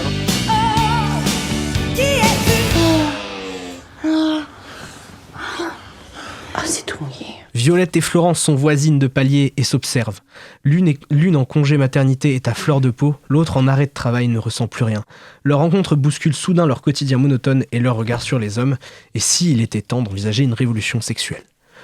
Au casting, Laurence Leboeuf, Karine Gontier-Hindman, Félix Moati, Mani Soleiman-Lou, Sophie Nélis ou encore Juliette Gariepi. Eh ben, autour de cette table, on a eu que des mauvais élèves. Les deux Hugo et Maxime n'ont pas pu voir le film, donc on a dû faire venir mais parce qu'on travaille, Simon, le patron. Oui, parce qu'il ne travaille pas. C'est vrai, patron moi, je travaille pas. himself, le patron himself qui lui a vu Deux femmes et quelques hommes. J'ai vu Deux femmes et quelques hommes. Simon, qu'en as-tu pensé? Bah moi j'ai beaucoup apprécié ce film-là de Chloé Robichaud. C'est son 4e long métrage. Je connaissais pas ce qu'elle avait fait avant. Bah, vous allez voir, on va pouvoir la découvrir un petit peu juste après avec l'interview que j'ai pu aussi mener quand elle est passée sur Montpellier. Et ouais, c'est une très belle surprise. C'est un film assez léger, très coloré au niveau de l'image. Qui est tourné d'ailleurs en pellicule et ça rend super bien. Il y a un côté très chaleureux et moi j'ai trouvé que le film était très drôle. Je crois que t'es pas de mon avis, Lucas. Non, moi j'ai pas trouvé ça. En fait, moi qu'est-ce qui t'a pas fait rire? En fait, les personnages m'ont très vite saoulé. Ah ouais? J'ai eu une totale non-envie de suivre ces personnages et de les apprécier, mais je trouve que le film est très coloré. J'aime bien genre visuellement, je trouve que effectivement le côté très coloré et pellicule ça rend très bien. Et les deux comédiennes principales, je trouve, elles s'en sortent super bien. Elles ont chacun leur style. Donc, puisque tu l'as dit, ça parle de femmes qui vont essayer de se retrouver elles-mêmes en se réappropriant leur corps et donc en couchant avec des mecs un peu au hasard. C'est le remake d'un film d'ailleurs québécois des années 70. Deux femmes en or, ouais. D'ailleurs, le titre s'appelle Deux femmes et quelques hommes en France, mais alors qu'au Québec, il s'appelle toujours Deux femmes en or et qui est un énorme succès. Mais là aussi, je vais pas trop spoiler, Chloé Robichaud, elle va en parler. Et je trouve elles jouent super bien les deux dans leur domaine. Et il y a un truc un peu... c'est un film qui raconte pas grand-chose. Effectivement, c'est peut-être ça aussi qui t'a gêné. C'est très la vie quotidienne. Non, mais j'aime bien les films comme ça. Mais c'est vraiment cette perte d'appréciation des deux personnages principaux qui m'a lâché. Moi, je les ai bien tenus et je les trouve vraiment très, très drôles. Et il y a plein de petites répliques qui fonctionnent super bien, des dialogues, c'est assez marrant. Ou même le segment avec Félix Moati et du coup qui trompe sa femme avec Juliette Gariepi qu'on avait vu dans les Chambres Rouges. Et là aussi, c'est très drôle leur relation à deux. Non, moi la scène dans la piscine.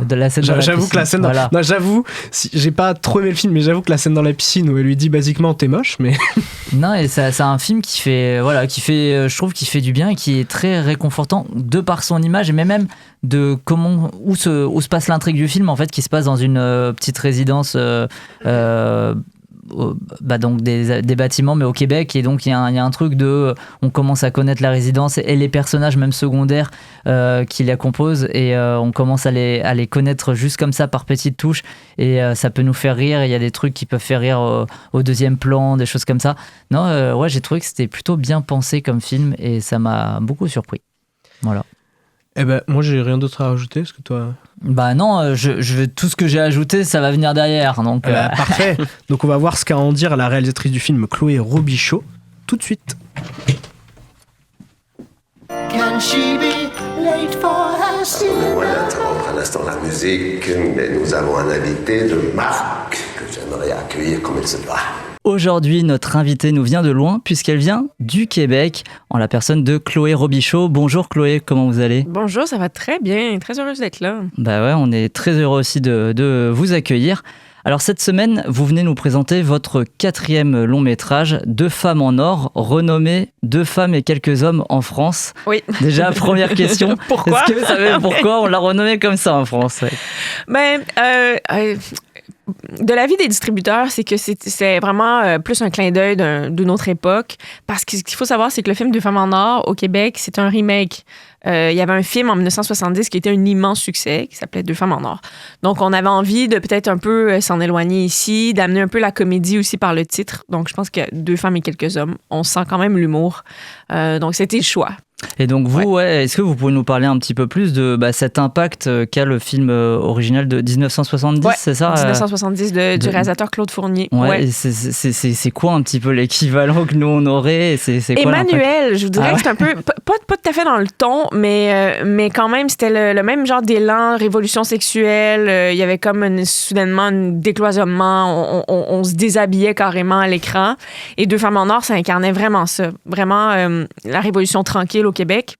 Et ça avait été un immense succès box-office. Pendant 30 ans, ça a été notre plus grand succès box-office. Pouvez-vous croire? C'est quand même énorme. Parce que les gens étaient curieux. Les gens n'avaient jamais vu de la nudité comme ça à l'écran. Donc, il y avait eu, je pense, 2 millions de Québécois qui étaient allés le voir. Ce qui est grandiose.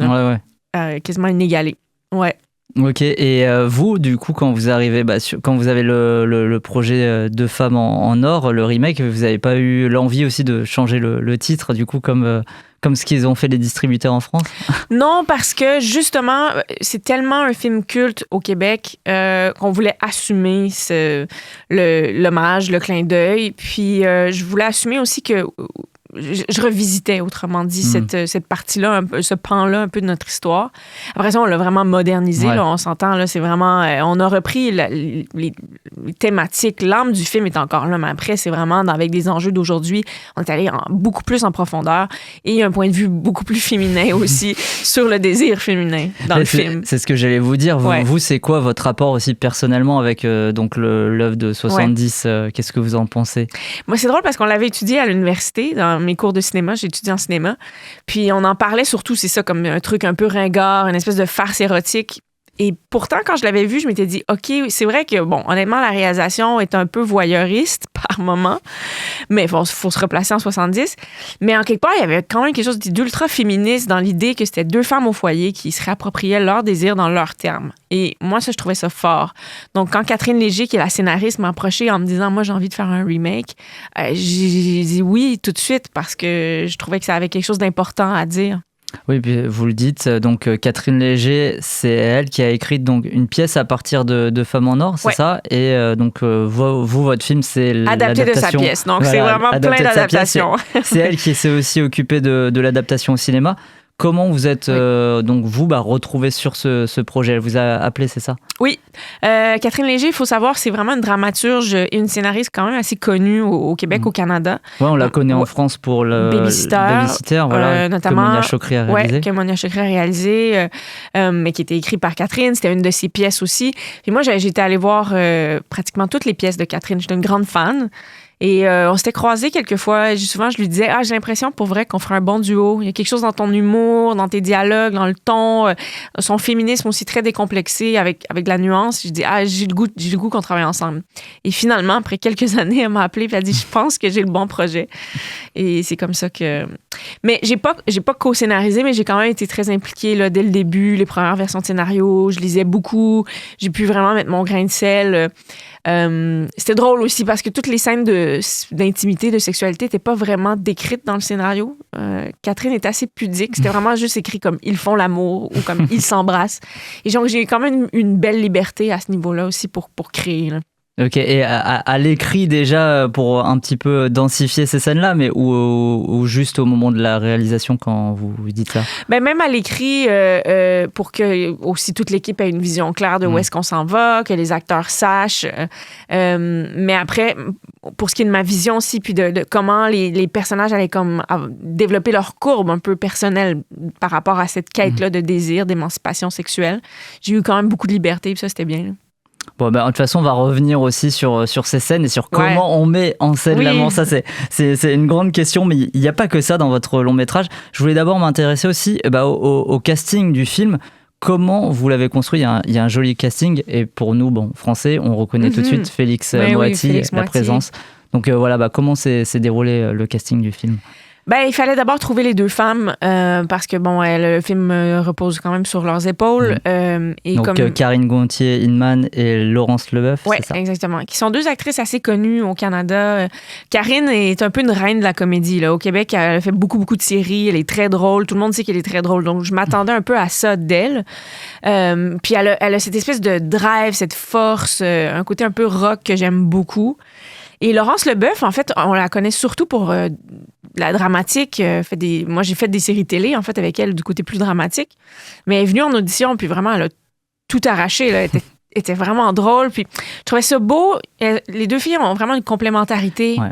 Elles dégagent quelque chose de très différent. C'est déjà la brune, la blonde, mais dans leur énergie aussi. Puis en même temps, pourtant, il y a une chimie entre elles quand même incroyable. Puis quand elles se sont rencontrées, vite, il y a eu des étincelles. Et d'ailleurs, elles sont devenues des grandes amies dans la vie. Et ça se dégage à l'écran. Et Félix, en fait, pour la petite histoire, c'est que je voulais un acteur français pour jouer le rôle d'un des maris. Parce qu'à Montréal, maintenant, il y a de plus en plus de Français. Il y a même un quartier de Montréal qui s'appelle le Plateau Mont-Royal et qu'on appelle maintenant la Petite France. Je voulais vraiment représenter le Québec d'aujourd'hui. Et puis, j'ai pensé à Félix. Il y a une directrice de casting qui m'a parlé de lui, mais je l'avais vu dans des comédies quand même françaises et je le trouvais très drôle.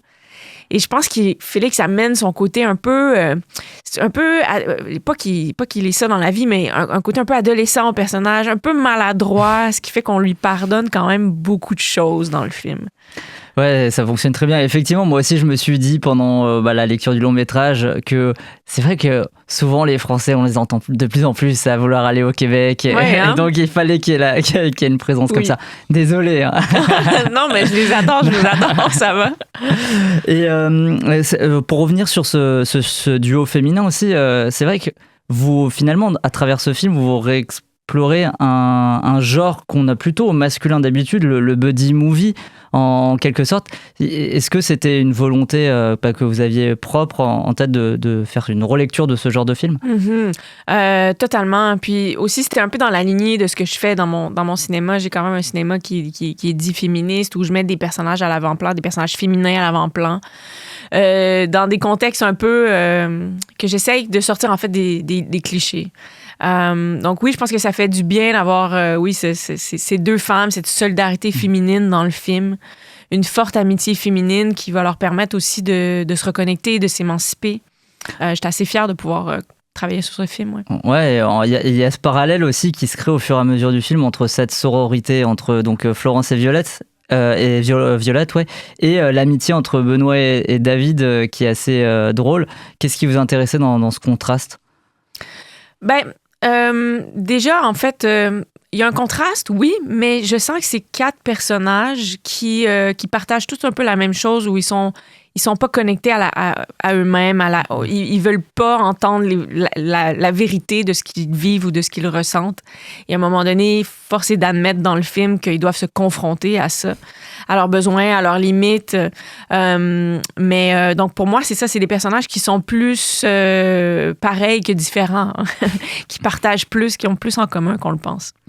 Et un petit mot aussi au casting de Juliette Garrier-Épy, que nous, on a vu aussi en France pour La Chambre Rouge. Ouais. Moi, j'ai trouvé ce film vraiment génial. Je crois que c'était mon top 1 de l'année il y a 2 ans. Un très bon film de Pascal Plante. Ouais.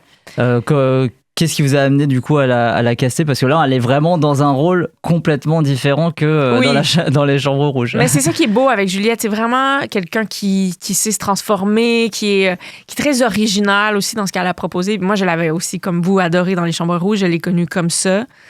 Et je l'ai vue en audition et j'ai tellement aimé la fraîcheur avec laquelle, je sais pas, elle regardait le personnage, mais elle a un côté très franc, très, en bon français, no bullshit, très authentique. Et c'est vraiment le personnage qui est le plus vrai du film. Et moi, c'est ce que j'adore de son personnage. Elle dit toujours la vérité pour le meilleur et pour le pire.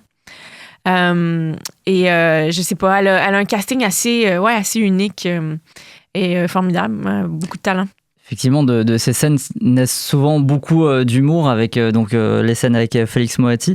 C'est un genre de film que beaucoup de gens considèrent souvent comme mineur. Pourtant, c'est génial et dur à faire en même temps l'humour. Vous, comment vous travaillez donc la mise en scène de l'humour? Il y a tout un truc autour de la rythmique et tout, j'imagine. Mais c'est vrai qu'on a cette impression que la comédie, c'est peut-être moins impressionnant. Mais pourtant, ça demande effectivement beaucoup de finesse, de doigté. Tout est dans le rythme, où est-ce qu'on met les ponctuations, que ce soit dans l'intonation des choses, mais les ponctuations aussi dans le montage. Mais moi, je dirais, en tout cas, mon type de comédie, j'aime des comédies qui sont plus réalistes, des comédies qui n'essayent pas de trop en faire, qui vont pas basculer nécessairement dans quelque chose de burlesque. Et c'est ce que je voulais faire attention à ça. Je voulais pas tomber non plus dans une espèce de comédie à sketch. Ça aurait pu être ça, 2 femmes et quelques hommes. Je voulais quand même contrebalancer avec des scènes d'intériorité où on sent quand même une vérité dans les personnages. Mais je dirais que quand on a un texte comme celui-là, qui était déjà tellement drôle à la base, il faut juste pas trop en faire. Souvent, c'est ça que je disais avec les acteurs, c'est comme... Essayez pas de jouer la comédie. Elle est là dans la situation, elle est là dans la maladresse de ce que les personnages sont en train de faire. Et c'est quand on en fait trop que soudainement, on dirait qu'on décroche. Et vous, quand vous êtes sur le tournage et que vous tournez donc une scène qui est normalement à but de faire rire, est-ce que vous demandez aux comédiens aussi et aux comédiennes de rejouer avec différentes intonations, ou vous essayez toujours de garder ce que vous avez répété? Non, parce que tant qu'à faire des nouvelles prises, que ce soit en comédie ou en drame, moi j'encourage toujours les acteurs à trouver des nuances, des choses différentes, parce que ce qu'on peut trouver bon au tournage, c'est pas nécessairement ce qu'on va trouver bon au montage, parce que quand on tourne, on essaye, mais on n'a pas encore la vue d'ensemble du film. Donc, c'est le fun parfois d'essayer, des fois de pousser un petit peu plus loin, surtout en comédie. OK, là, on essaye une prise où on le pousse, ou après ça, on ramène, puis on essaye de trouver le bon dosage. Et dans votre film, on a aussi donc à de nombreuses reprises des scènes de sexe. Ouais, on n'a même pas besoin des guillemets. On l'assume. On a un peu un balai dans le cul parfois en France, donc c'est pour ça qu'on dit ça, non? Au Québec aussi, ça peut arriver le balai. Ma question, elle est donc simple. comment on prépare et comment on met en scène et en image des scènes d'amour? Heureusement, depuis quelques années, et c'est fou que ça fasse comme juste 4 ans, mais il y a un nouveau rôle au cinéma, je crois qu'en France aussi, mais qui est coordonnatrice d'intimité. Donc, comment on met en scène? Bon, on commence par avoir une idée, une vision. Donc, moi, je réfléchis un peu à ce que j'imagine et j'en parle avec cette coordonnatrice-là qui s'appelait Mimi, qui était formidable. Et elle faisait un peu le pont entre moi et les acteurs pour expliquer cette vision-là et s'assurer qu'eux sont confortables, voir c'est quoi leurs limites à eux. Et je trouve que d'expérience, les acteurs sont beaucoup plus à l'aise de communiquer ça à quelqu'un d'autre que le réalisateur. Parce que tu veux plaire un peu au réalisateur, tu veux pas dire non, c'est difficile de dire non. Donc moi, j'aime qu'il y ait quelqu'un un peu entre nous. Puis après, ben c'est même un peu marrant, mais on fait les chorégraphies avant le tournage de ces scènes-là. Un peu comme si on chorégraphiait une cascade quelconque entre deux personnes qui se bagarrent. Là, c'est carrément la même chose. Et on avait même soufflé un matelas gonflable dans mon bureau de production. Et avec les acteurs, on faisait les scènes. Puis Mimi, c'est ça, la cordo, était là pour comme, donner des idées, pour leur montrer aussi comment faire semblant, parce qu'évidemment, on fait semblant. Et sur le plateau, après ça, tout est clair. Il n'y a pas de zone grise. Les acteurs se sentent justement beaucoup plus libres parce qu'ils savent dans quel cadre ils vont jouer ces scènes-là. C'est assez chouette. Mais ouais, c'est vrai que c'est ce que j'allais dire, et tu le soulignais là, dans le cinéma d'action, on a toujours eu des chorégraphes de combat, tout ça, et pourquoi on n'a jamais eu l'idée jusqu'à maintenant d'avoir aussi des chorégraphes pour les scènes de sexe? Bon. Oui, parce qu'il y a eu des abus. Moi, j'en ai vu un peu, pas quand je réalisais, mais puis plein d'acteurs m'ont raconté des anecdotes que c'est absolument inacceptable. Donc, tant mieux que là, on a réagi. Là. J'ai trouvé l'image de votre film très chaleureuse. Est-ce que vous pouvez nous parler aussi de votre travail donc avec Sarah Michara, la directrice photo du film? Ouais, Sarah Michara a un immense talent canadien. Sarah que j'aime beaucoup, mais oui, on voulait amener beaucoup de couleurs dans le film, beaucoup de chaleur. Pour moi, c'est un film justement qui est en quelque part réconfortant, qui fait du bien, qui est feel good. Je voulais embrasser cette folie-là aussi, le côté ludique du film, par l'aspect un peu pop des couleurs. On a tourné en pellicule, ce qui est quand même de plus en plus rare. On a même tourné dans le exact même format que le film de 1970. Donc, c'était aussi un peu un hommage.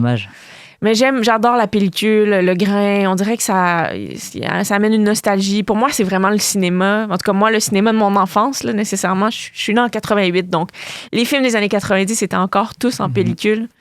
Et je trouve que ça marque une distance aussi avec tout ce qu'on voit. On est tellement habitué de consommer des séries maintenant à la télévision. Donc, je trouve que d'amener la pellicule, c'est de marquer...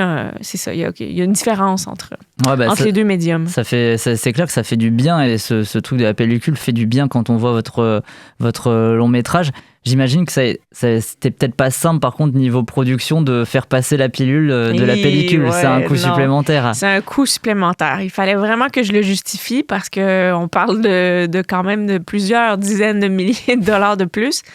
Mais aujourd'hui, les producteurs sont très contents puis ils comprennent ce pourquoi je voulais le faire. Mais j'expliquais aussi le fait que le film se passe beaucoup dans des huis clos. On est quand même dans des appartements, dans des chambres à coucher. Oui, il y a des belles scènes d'extérieur, là, mais je me disais, mais si on veut amener le cinéma dans le film, moi, je pense que c'est justement par la pellicule, puis et mettre de l'argent aussi dans les décors, dans les couleurs, dans le choix des matériaux. On a quand même beaucoup réfléchi aussi les costumes, parce que sinon, je pense ça aurait pu tomber à plat, tu sais, de juste être dans des intérieurs, des murs blancs, en numérique, entre 4 murs. J'ai l'impression que en tout cas, on aurait perdu de cette belle chaleur-là. Je peux te reprendre cet argument si la prochaine fois je suis face à un producteur qui veut pas que je tourne en pellicule. Exactement, absolument. C'est un bon argument, merci. Pourquoi il y a certains plans du film qui sont, je crois que c'est à 2 reprises, mais je sais pas, ça m'a marqué, qui sont intentionnellement flous au premier plan? Je sais pas si tu le vois. Oui, il y en a un, j'en ai un en tête, mais j'ai l'impression d'en avoir vu 2. Au deuxième. Mais... Le deuxième, c'est peut-être une erreur. Mais oui, il y en a un en particulier. C'est des choses des fois que j'aime faire, de jouer un peu avec ça, mais il y a le personnage de Violette qui est en train de tirer son lait tout en pliant des vêtements, fait son lavage. Et on la sent complètement perdue dans sa tête. Et pour moi, c'est justement de mettre le focus sur le mur à l'arrière et de la garder comme hors foyer, la garder floue. Ça représente un peu cette espèce d'état d'esprit où elle est plus en contact avec elle-même. Et là, comme soudainement, elle entend, si mon souvenir est bon à ce moment-là, une fameuse corneille, qui est une métaphore dans le film, et le focus revient vers elle. Et c'est comme si là, elle commence à avoir une illumination. Et elle va d'ailleurs, après ça, tirer son fameux tire-lait dans la poubelle. Donc, c'est chouette des fois de réfléchir un peu aussi le jeu de foyer, le jeu de focus d'une façon qui est plus créative. Et tu parlais de la corneille aussi, c'est aussi une très très bonne idée qui est déployée pendant tout le long métrage. C'était pas dans l'original non plus. Non, c'était pas dans l'original. C'est une idée de la scénariste qui est une belle métaphore en fait du désir que ces personnages-là ne veulent plus écouter ou tout ce qu'ils gardent un peu à l'intérieur. À un moment donné, ils sont comme forcés d'entendre. Cette corneille-là est comme un rappel de l'interdit. Et cette corneille, donc on l'entend dans cette résidence qui a une place particulière dans le film. Et c'est quasiment un personnage à part entière en fait du long métrage. Est-ce que c'était compliqué de trouver ce décor et est-ce que tu peux nous parler de ce que tu voulais faire passer à travers ce décor précis? C'est assez incroyable. Non, ça n'a pas été compliqué parce que je me souviens quand j'ai lu le scénario, j'ai googlé, j'ai écrit sur Google, j'ai écrit Coopérative d'habitation Montréal. Et là, il y en a tout de suite une qui sort et je la trouve fabuleuse. Elle ressemblait un peu à une prison. Mais une jolie prison, mais comme des lignes très droites, des fenêtres très filiformes, rectangulaires, et tout de suite, et une cour intérieure magnifique qui se prêtait bien au jeu de regard du scénario. Donc, j'ai tout de suite voulu celle-là. On les a rapidement approchés. Et il a fallu un peu les convaincre, là, parce qu'on a quand même été là pendant quasiment 2 mois à l'intérieur, à l'extérieur. C'était vraiment, on a vécu un peu avec eux. Mais oui, le lieu est un personnage. Et ce que je trouve beau de ce lieu, c'est qu'il donne soi-disant l'impression que tous ces personnages-là vivent en communauté, vivent en harmonie. Mais au final, tout le monde est un peu derrière son balcon, derrière sa fenêtre. Tout le monde se juge un peu. Tout le monde est un peu quand même déconnecté. Et j'aimais la comparaison, j'aimais la métaphore avec la vie d'aujourd'hui, où on est supposément tellement connectés, je veux dire, avec nos téléphones, avec les médias sociaux, mais pourtant, on est tous un peu cachés derrière nos téléphones. Donc, c'était intéressant la mise en scène de l'exploiter. Et il y a un petit jeu aussi, je trouve, avec tous ces jeux de regard, tout ça, à la fenêtre sur cour, même si c'est pas du tout le même type de film. Non. Mais j'y ai aussi pensé par moments, je sais pas si tu l'avais aussi en tête. Oui, dans les référents de certains plans, oui. T'as une grosse expérience aussi donc, sur les plateaux de séries télé, tu le disais d'ailleurs pendant l'interview. Est-ce que dans un milieu du cinéma où on a de moins en moins de temps pour tourner des films, cette expérience de la série où j'ai l'impression qu'on va un peu plus vite te sert? C'est pas juste une impression, je confirme. Est-ce que ça te sert sur un projet comme celui-là? Heureusement, en tout cas au Québec, nos conditions de tournage de films sont assez décentes. On a quand même du temps. Mais oui, en télé, j'ai vécu toutes sortes de situations où on tournait énormément de pages, où il fallait... j'ai appris à être très, très débrouillarde. Ça fait quand même peut-être 10 ans que je fais de la télévision. Et j'ai eu à faire des scènes assez compliquées aussi, donc c'est vrai que ça m'a donné beaucoup d'outils quand j'arrive sur un plateau de cinéma et que les choses se passent peut-être pas comme prévu, ou je pense que je suis capable de trouver une parade. Une parade et de pas paniquer aussi, parce que j'ai l'expérience de me dire OK, on a déjà vécu pire, on est passé au travers, donc respire, on va trouver la solution. C'est combien de semaines de tournage pour ce film-là? On a tourné pendant 30 jours sur l'équivalent de peut-être 6-7 semaines.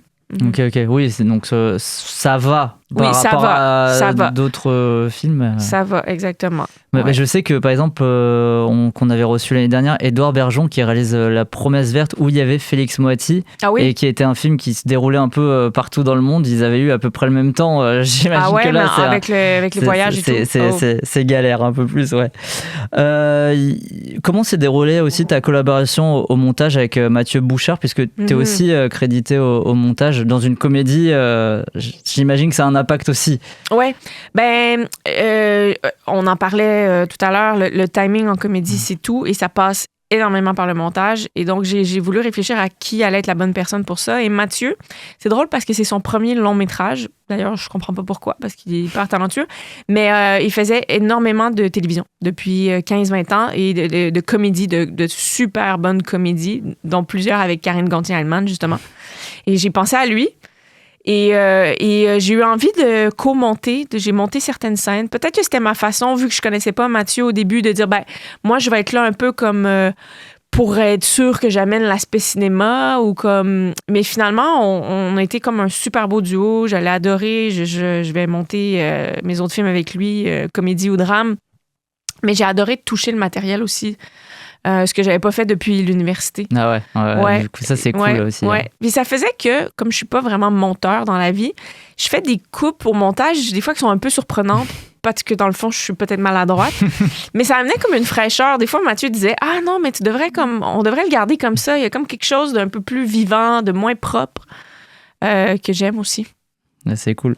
Et alors, le film, il a été présenté au Festival de Sundance en 2025, qui est quand même un festival assez connu. Il a remporté même un prix spécial du jury. Qu'est-ce que tu retiens de ce passage dans ce festival mythique?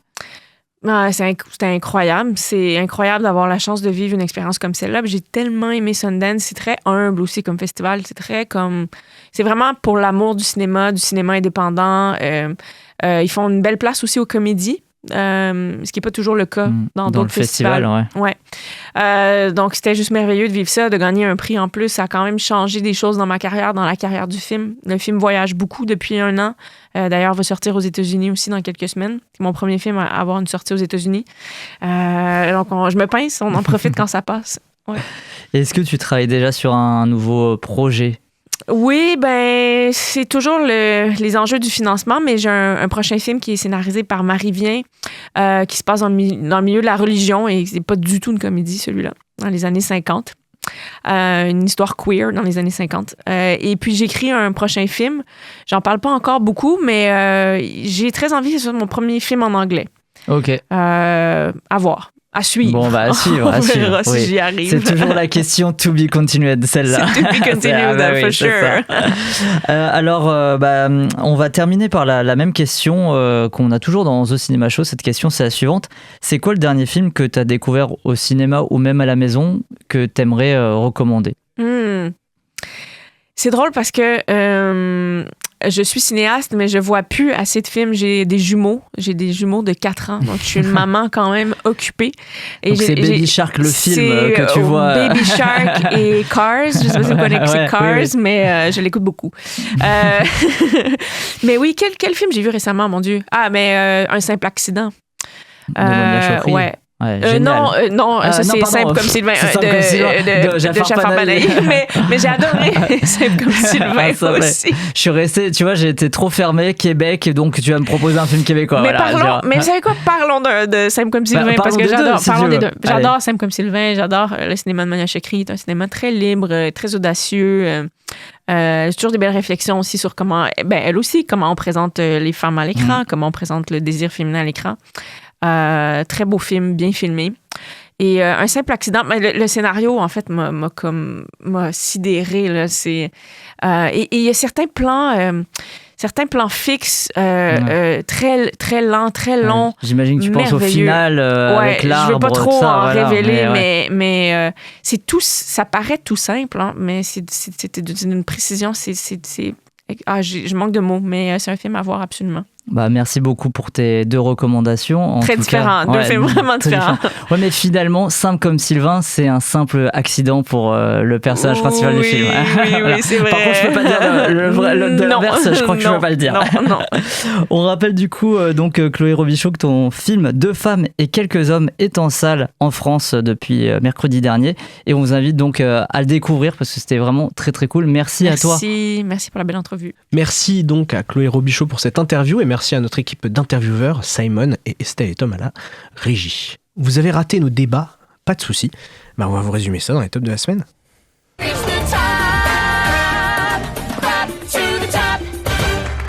On commence par le top 1 de chaque chroniqueur, puis viendra le top 3 de l'équipe TCS. Maxime, ton top 1. Alter Ego, allez le voir, c'est très bien. Hugo Peter. Jumpers. Hugo Paccard. Alter Ego. Eh bien moi c'est également Jumpers. Est-ce que vous avez vu d'autres films cette semaine? Non. Ah, je suis le seul. Moi j'ai notamment vu Pillion, je crois que c'est ça le titre. Oui. Pilon. Pilon, que j'ai trouvé très bien. C'est un film qui est à la fois drôle, doux et très perturbant sur les relations BDSM. C'est très intéressant. Tu viens de mettre doux et BDSM dans la même phrase? Oui, parce que c'est possible. En termes de film sur le BDSM, c'était mieux que Hurlevent. Oui. Et j'ai également vu Christie, donc de David Michôd, avec Sydney Sweeney, que j'ai trouvé vraiment très sympa. Alors, je ne comprends pas pourquoi donc le film commence dans les années 80 et finit dans les années 2010 et les personnages ne prennent pas une ride des années 80. Et par rapport à la femme de ménage, est-ce que c'était mieux? C'est vachement mieux que la femme de ménage. Okay. Sydney Sweeney est beaucoup mieux que dans la femme de ménage. Non, je trouve que c'est un film très intéressant malgré son côté biopic un peu académique. Je trouve que c'était très très cool. Voilà, et notamment une très bonne dernière partie. Dans le top 3, on retrouve donc en numéro 3 The Bride et Christie de David Michôd à égalité. En 2, on retrouve donc Alter Ego de Nicolas et Bruno. Et en 1, on retrouve Jumpers de Daniel Chong. Émission de macroniste. Hein. C'est génial. Vive Jumpers. Vive Macron. Non, Jumpers. Quoi Bon, il est maintenant temps d'accueillir nos magnifiques invités de Ciné Campus. Ciné Campus présente Première fois. Ce soir, c'est donc Maël Largit et Anthony Martini qui sont au plateau avec nous. Est-ce que vous pouvez nous présenter un peu Ciné Campus? Qu'est-ce que c'est? Eh bien, Ciné Campus, c'est un cours qu'on a suivi le semestre dernier en L3. Et le principe, c'est de créer le cycle de programmation avec le nom, trouver les films du cycle et après le passer au cinéma Utopia. J'ai complètement oublié de vous demander si ça va. Est-ce que ça va? Oui, ça va, mais venant de toi, ça m'étonne pas. Oh, ne parlons pas de sujets qui fâchent, s'il vous plaît. Oh, c'est terrible ce que vous êtes en train de raconter. Donc, vous êtes venu nous présenter un nouveau cycle. Quel est ce cycle-là, du coup? Eh bien, ce cycle, c'est Résister.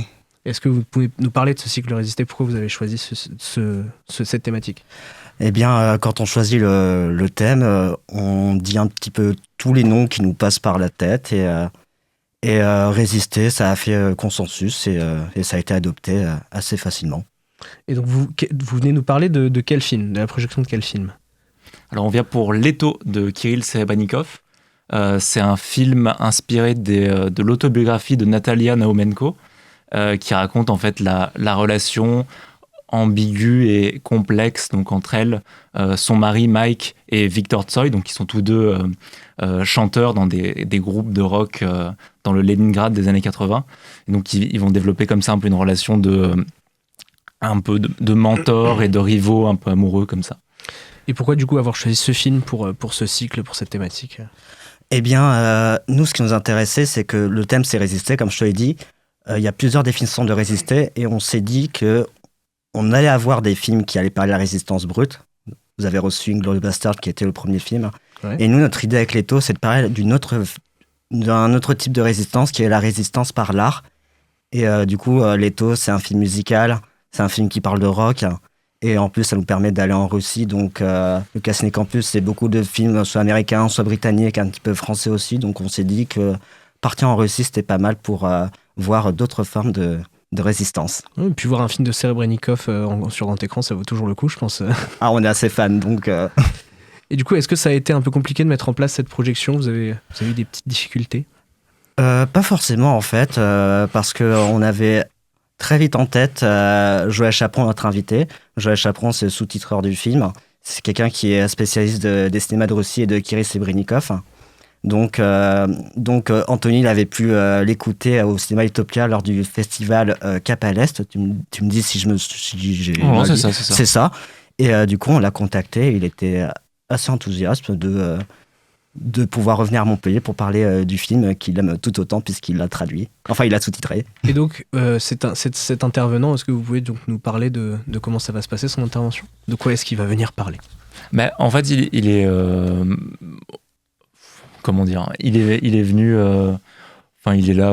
Après, on aura un échange après la séance pour parler du coup du thème, enfin du lien du film par rapport au thème qu'on a choisi, donc résister, et d'élargir un peu sur que ça soit la résistance par l'art ou de faire le lien avec ce qui arrive aujourd'hui et ce qui est arrivé à Kirill Sabanikov, notamment en Russie, l'interdiction de filmer, assignation à résidence, etc. Donc pouvoir vraiment faire le lien entre l'époque à laquelle se passe le film, Leningrad dans les années 80 et aujourd'hui.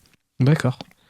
Et quand est-ce que vous pouvez nous donner plus d'infos sur cette projection, quand ça a lieu, où ça a lieu? Bien sûr, ça a lieu au cinéma Utopia Sainte-Bernadette, donc le lundi 19 mars à 20h.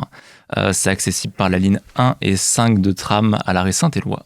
Ok. Moi j'ai noté le 16 mars, peut-être c'est moi qui me trompe. C'est le 16. Si oui, c'est le 16 mars. Je me suis trompé. Le 16 mars. Oui. Je me suis trompé. Qu'est-ce que j'ai dit? Le 19. Le 19. Le 9 est un 6 à l'envers. Oui, c'est quasiment pareil. C'est quasiment pareil. Finalement, combien ça va coûter? Eh bien, le plein tarif c'est 7 €.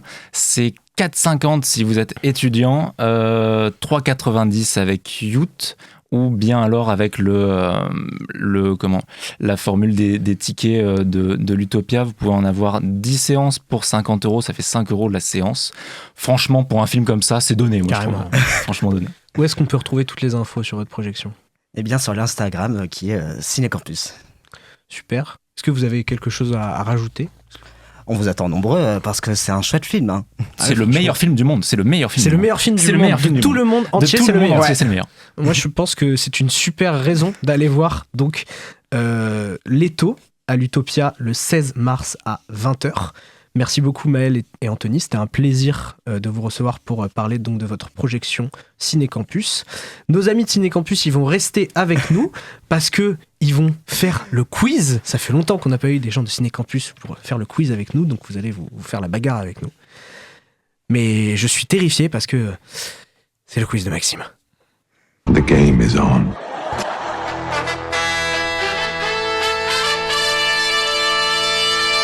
It's gonna be legendary. C'est la mer Noire. C'est votre ultime bafouille. I am sure, et alors I am tout à fait sure que j'ai raison et que vous avez tort. Oh my god. What? No. Oh, hi, Mark. Anyway, lead on. Allons-y. On se sent un peu à l'étroit. Et bonsoir, et je vais baisser un peu le siège parce que Lucas est vachement petit par rapport à moi. C'est juste gratuit, Maxime, tu sors. Alors, nous avons donc les équipes de ce soir. Nous avons TCS qui sont 3 et qui n'arrivent pas à rentrer dans la caméra. La caméra, salut, c'est moi. Voilà. Venez, et nous avons de l'autre côté, nous avons Cinécampus. Ça va être un affrontement entre les deux grosses teams, sachant que je vous préviens, Cinécampus, la seule fois où, à ma connaissance, Cinécampus a gagné un quiz, c'était quand c'était avec des gens de la radio qui étaient inclus. Il y a deux fois, Maxime. Il y a deux fois dans l'histoire de TCS. Il y a eu Jules C'est et vrai. Inès et puis il y a eu Voilà. Deux. Bon, pardon, on me corrige. Alors, je vous répète un petit peu les questions. Donc, question numéro 1, c'est dans le titre. Donc, vous devez trouver le titre du quiz de ce soir, qui est un jeu de mots entre le mot quiz et l'un des titres des films dont nous avons parlé ce soir. Donc, je le répète, il y a Jumpers, il y a The Bride, il y a Alter Ego et il y a Deux femmes et quelques hommes. Ok. J'ai envie de partir sur deux quiz et Alors, quelques moi hommes. j'ai ça parce que je trouve que c'est vu qu'il est obsédé par le féminisme et il va mettre ça parce qu'il veut montrer qu'il pense aux femmes et qu'on est Deux femmes et quelques quiz, que des deux hommes. femmes et quelques quiz. Non, deux quiz et quelques hommes parce qu'on est que des hommes autour de nous. Et du coup, on fait deux quiz pendant l'émission. Le mec a pas compris. Ah non, c'est pas ça. Parce que en fait, il pourrait être un connard et mettre Jump Quiz. Oui. Et je te mets une patate. Je te mets une patate si t'as mis Jump Quiz. Mais on va partir sur deux quiz et Alors, quelques hommes. donc pour vous, c'est deux quiz et quelques hommes. Oui. Et pour vous? Moi, ça me ferait mourir de rire que t'aies juste pris The Bride et que t'aies changé par The Quiz. Ah. Donc je vais juste dire The Quiz. Eh bien, le titre de ce soir, c'est Deux quiz et quelques hommes. Ça fait un point pour The Cinema Show qui commence très bien, 1-0. Et on passe à la question numéro 2, musique de la semaine. Dans quel film, en lien avec un des films de ce soir, se trouve cette musique? Oh merde, je l'ai en plus.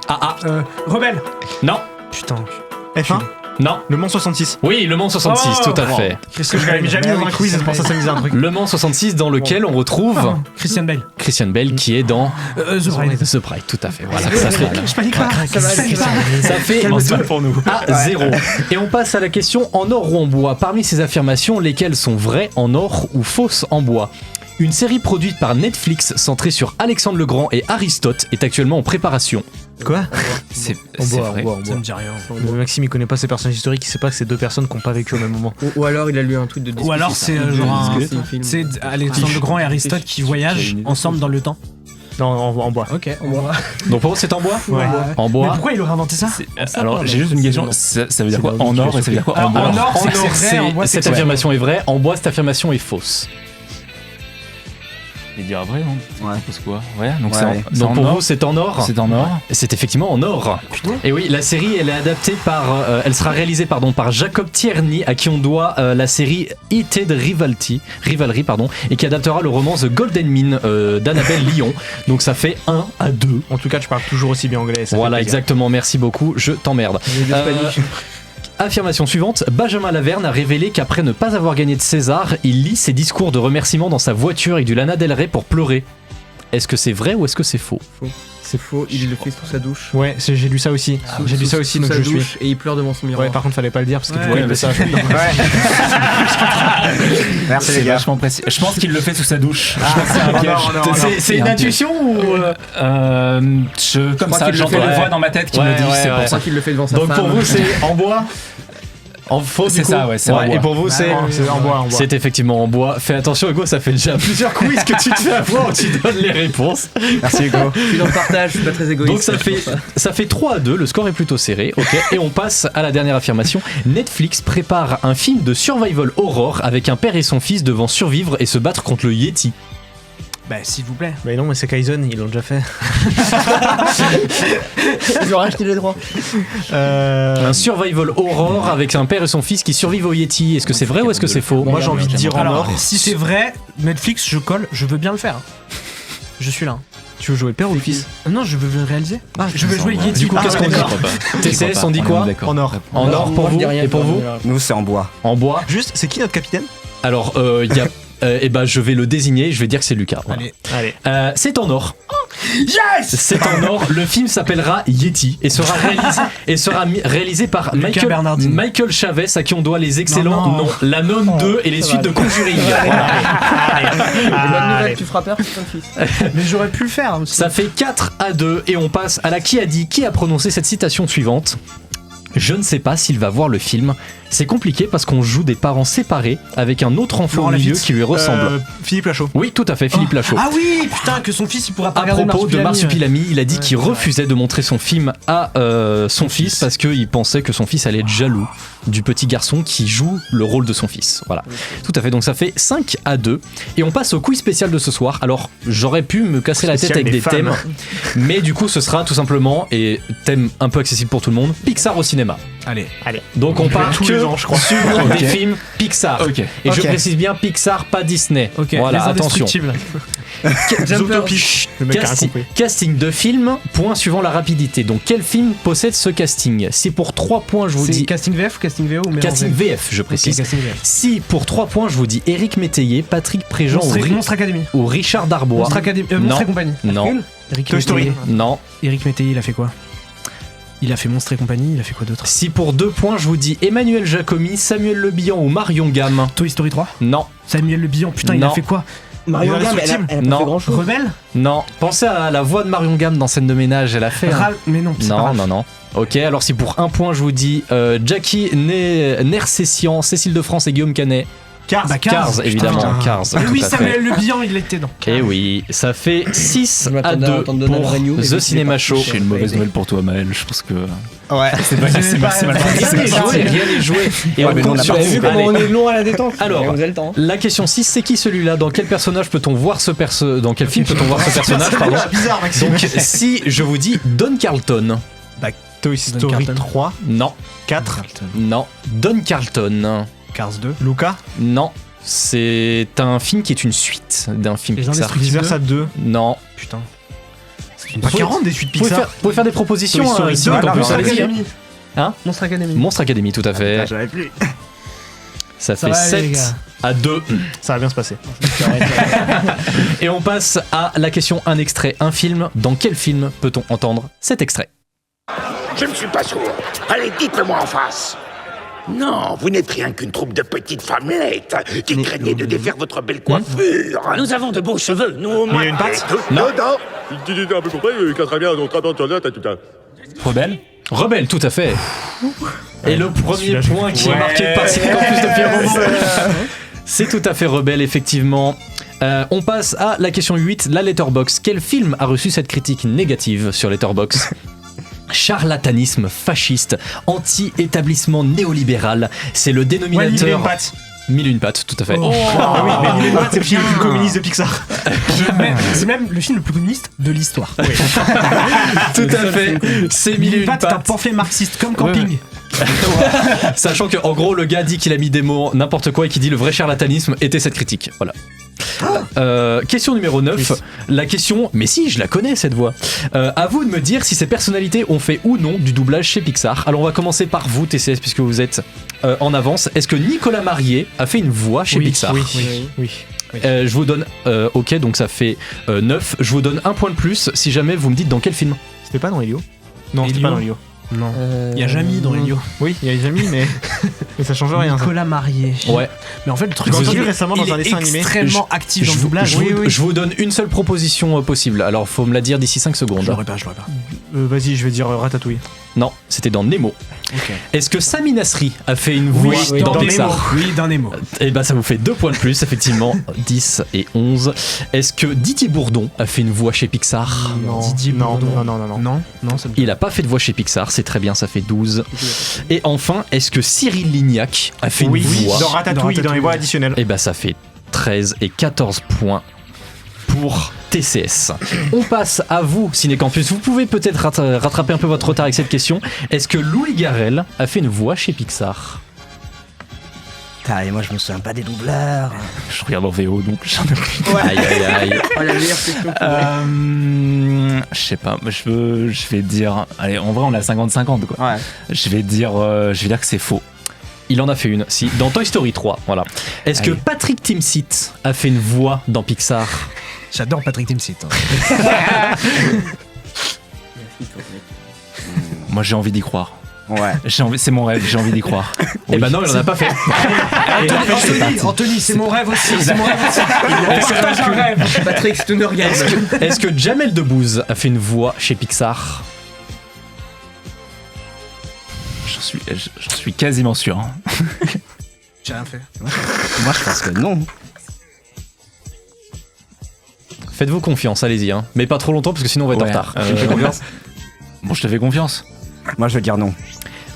Si, il en a fait une dans Monstre Academy. Il en a fait 2, il est dans Toy Story 4 Il aussi. est dans Toy Story 4 aussi, voilà. Est-ce que Jean Dujardin a fait une voix chez Pixar? Moi, je ne pense pas. Brice de Nice dans Nemo. Tout à fait, il a pas fait de voix chez Pixar. Ouais, ça fait un point de plus. Ça fait le score incroyable de 14 à 4. Vous abusez les gars, j'essaie de tricher. Écoutez pas. Non mais avec toi je sais jamais si c'est un troll ou vrai. Il regarde, il est comme ça là. C'est toi qui as voulu le caster en Luc Besson. On passe à la question 10, le jeu des synonymes. Quel titre de film se cache derrière tous ces synonymes si je vous dis le mur de la 5e lettre de l'alphabet? Le mur de la 5e lettre de l'alphabet. Moi, je pensais que vous allez l'avoir plus rapidement. Le mur de la 5e lettre de l'alphabet. Mais je suis con ou quoi? Oui, mais moi aussi. Allez. Wally? Oui, Wally. Bah le mur c'est Wall. Ouais, j'ai eu F moi, 5e. Quoi? T'as eu F? J'ai un petit peu trop réfléchi. Il a oublié son alphabet. Ok, musique de film, musique de quiz spécial, pardon. Dans quel film peut-on entendre cette musique? Vice versa. Non. Non, c'est Saul. Oui, c'est Saul, tout à fait. Quand il tombe. Meilleur Pixar ever. Ça fait 16 à Je peux refaire 4. Tombe, si vous voulez. Et on passe au duel time de ce soir. Alors, je pense que Ciné-Campus c'est un peu foutu pour vous là ce soir. Non, mais on sait jamais. Non mais Alors, non, on participe au moins. On passe au duel time, donc seuls les chefs d'équipe s'affrontent, donc ce sera Lucas et vous aurez de la chance, vous serez tous les deux, vous aurez le droit de répondre tous les deux. L'équipe en tête choisit son thème, l'autre se contente du reste. Si vous donnez la bonne réponse, c'est plus 3, sinon vous perdez 3 points. Bon, ça aura pas trop d'incidence malheureusement sur le score. Lucas, ce soir, tu as le choix entre des références à la volée ou la musique dans l'au-delà. Des références à la volée. Des références à la volée. Parmi toutes ces références ci-dessous, laquelle concernant le film Là-haut est fausse? À la fin du film, Carl et Russell sont devant un cinéma projetant Star Wars. Lors de la scène de discussion entre Carl et Ellie sous la couverture, la silhouette d'Ellie représente Wall-E. L'ours rose Lotso de Toy Story 3 est visible dans une chambre d'enfant. Ou alors les chutes du paradis sont inspirées en partie par les chutes du Niagara. Quelle affirmation est fausse? La 1 et la 3, je sais que c'est vrai. L'autre c'est dans une petite chambre d'enfant quand il y a le ballon qui s'envole avec la maison. Les chutes, je sais pas. Moi, je dirais que c'est Wall-E parce que ça me dit rien du tout. Donc pour toi, tu pars sur Wall-E. Tu peux redire ce que c'est le... Lors de la scène de discussion entre Carl et Ellie sous la couverture, la silhouette d'Ellie représente Wall-E. Non, c'est ça. Donc pour toi, c'est celle-là qui est fausse. Très bien. Et pour vous, Ciné-Campus, vous avez le thème la musique de l'au-delà. Dans quelle catégorie aux Oscars le film Soul n'a pas été nommé? Est-ce que c'est dans meilleure musique de film, meilleure chanson originale, est-ce que c'est meilleur montage son ou est-ce que c'est meilleur mixage son? Dans quelle catégorie le film n'a pas été nommé? Qu'ils les ont fusionnés, les catégories montage et mixage son. Aux Oscars. Aux Oscars, ouais, je répète, meilleure musique de film, meilleure chanson originale, meilleur montage son, meilleur mixage son. Dans quelle catégorie Soul n'était pas aux Oscars? J'ai envie de débattre avec vous, moi. Il était pas présent dans une des catégories. Ouais. C'est la réponse. Ah oui, d'accord. C'est la réponse. Laquelle? Mixage ou montage? Il était peut-être pas dans le meilleur café. Ah putain. Il va falloir me donner une réponse, Ciné-Campus. Est-ce qu'il était dans meilleur jambon de la prod quand il faisait la Je régie? les concentre pas. Je suis pas sûr qu'il y ait des chansons mémorables dans ça. Honnêtement, je l'ai pas vu, donc je saurais même pas te dire ça. Tu ne es pas sûr qu'il y ait des chansons mémorables dans un film sur la chanson? C'est vrai. Alors faites-vous confiance, Ciné-Campus. Mais écoute, ouais, mais c'est ce que j'ai fait jusqu'à maintenant et on a 4 à 16. À 16 C'est pas grave, là les scores ne comptent plus, faut pas chercher la victoire là. Et puis il faut finir l'émission aussi. Moi j'ai envie de dire qu'il est pas dans le mixage. Ok, allez. Meilleur mixage son, ok, très bien. On passe à vous, TCS, pour peut-être remettre pas du tout en jeu votre titre puisque vous avez déjà gagné. Alors, à la fin du film, effectivement, Carl et Russell sont bien devant un cinéma qui montre Star Wars. L'ours Lotso est bien effectivement présent dans Toy Story 3 dans une chambre d'enfant, avec aussi le ballon de Pixar. Et la scène de discussion entre Carl et Ellie, la silhouette d'Ellie est bien la forme de Wall-E, tout à fait. Les chutes du paradis, elles sont pas inspirées du Les Niagara. chutes du paradis sont inspirées des paysages du Venezuela et pas du tout des chutes du Niagara. Trump a dû adorer le film. Et enfin, donc vous perdez 3 points et vous redescendez. Vous redescendez à 13. C'est serré. Et attention, on peut monter. Ciné-Campus, vous m'avez dit que le film Soul n'était pas dans la catégorie meilleur mixage son. Alors, il était dans la catégorie meilleure musique de film, il était dans la catégorie meilleur montage son et il était dans la catégorie meilleur mixage son. Vous perdez 3 points et vous êtes à 1, ce qui fait 13 à 1. C'est une magnifique victoire. Bravo. Même un anéantissement sans précédent de la part de l'équipe de TCS. Voilà. Eh ben écoute, merci beaucoup pour ce quiz. Enfin, je crois que c'était super. Je te fais confiance. Oui. On passe maintenant au reco de la semaine.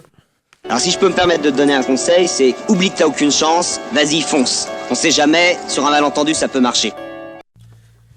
Toutes les semaines, les chroniqueurs et moi-même vous faisons part d'un coup de cœur plus ou moins lié au cinéma. Petit tour de table. Maxime, quel est ton coup de cœur la semaine? Alors, je ne peux que vous recommander l'excellente et nouvelle saison de Koh-Lanta, les reliques du destin, parce que je pense qu'on n'a pas eu un début de saison aussi qualitatif et aussi prenant que depuis les 10 dernières saisons de Koh-Lanta.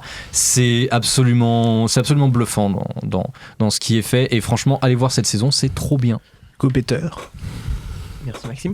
Moi je vous recommande le jeu Borderlands 4 qui est sorti en septembre dernier, que je fais actuellement en coop avec ma copine, et c'est génial, jouer au jeu Borderlands, c'est hilarant et on emmerde de claptrap. Hugo Paccard.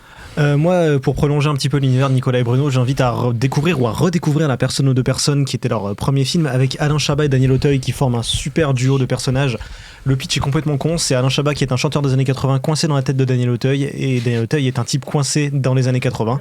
Donc c'est très très très drôle, voyez-le, c'est notamment il y a une scène de comédie musicale sur Mise au point de Jackie Quartz, c'est hilarant. Moi, je vais vous recommander la vidéo Le parc national le plus répugnant du monde de Diomed, qui est une vidéo sur le Mystery Flesh Pit National Park, qui est un ARG qui a été fait sur Internet. C'est une vidéo qui est fascinante, qui arrive parfaitement à décrire l'horreur de cet ARG que je trouve absolument extraordinaire. C'est sur un parc national fait à l'intérieur d'une créature absolument énorme. C'est un peu à la Lovecraft, c'est vraiment génial. Donc je vous recommande très fort d'aller voir cette vidéo. Nos amis de Ciné Campus, est-ce que vous pouvez nous rappeler un peu votre séance ? C'est notre petite recommandation. Eh ben, on vous rappelle que la séance Leto sera le lundi 16 mars à 20h. Donc venez nombreux, on parle de rock, on parle de cinéma. C'est 2 heures absolument fantastiques. Le cinéma L'Utopia. Le cinéma Utopia, tout à fait. Et en petit reco bonus, on a donc notre jeu où vous pouvez faire les pronos pour les Oscars. Vous pouvez aller faire ça sur notre Instagram. Si vous faites des bons pronos, peut-être on vous récompensera d'un bisou. Merci du conseil. Et bien voilà, c'est la fin de cette émission d'Entre-deux. C'était un peu l'émission de remplissage, mais on a quand même vécu de belles aventures ce soir, tous ensemble. Vous pouvez retrouver le replay de cette émission et de toutes les autres sur les plateformes d'écoute, sur YouTube, mais pas sur europe1.fr. Aujourd'hui, il n'y avait ni singe, ni DC, ni catch, mais l'important, c'est qu'on a passé un bon moment. Et que la publicité Calvin Klein avec Dakota Johnson est bloquée ad vitam aeternam dans mon esprit, mais ça c'est une autre conversation, ça ne nous regarde pas. Cela ne nous regarde pas. Je tiens quand même à vous dire qu'on jouait à un jeu depuis le début. Et oui, j'ai fait des prédictions dimanche pour cette émission. Donc je vais vous lire ce que j'ai écrit, sachez que j'ai pas bougé une ligne de ce que je vais dire. Si Maxime a comparé Jerry de Jumpers à Bardella, il me doit une biscotte. Si Hugo Peter a comparé The Bride à Joker 2, il me doit un skin Fortnite. Et si Hugo Paccard a comparé Alter Ego à Dudupieux, il me doit une Switch 2. Et si chacune de ces prédictions s'est réalisée, alors la prochaine émission qu'ils feront, ces 3 chroniqueurs devront commencer leur prochaine émission en disant « Je ne me lasserai jamais des tuches ». Sinon, c'est moi qui devrais commencer ma prochaine émission avec cette phrase, mais vous aurez compris, c'est vous. T'es un tricheur parce que je te l'ai dit en sortant de la séance. Non, mais oui, mais j'ai écrit ça dimanche. Voilà, donc, super. Ça c'est du happening. J'espère que vous êtes contents. Bon, j'ai perdu ma ligne, pardon. Après, c'est l'émission d'entre-deux, fallait pas s'attendre à un truc de ouf. Bon, du coup, merci à Alex, Clover et Sam, aka Hugo Paccard, Maxime et Hugo Peter. Ah oui. Si tu demandes, oui, Hugo, tu es Sam parce que je crush sur toi. Les deux. Merci à Simon, Estelle et Yanis à la régie, mais aussi à Inès. J'espère que tu reviendras à la régie. Merci à Chloé Robichaud de nous avoir accordé cette interview, à Simon pour l'avoir menée, à Estelle et Tom pour la technique.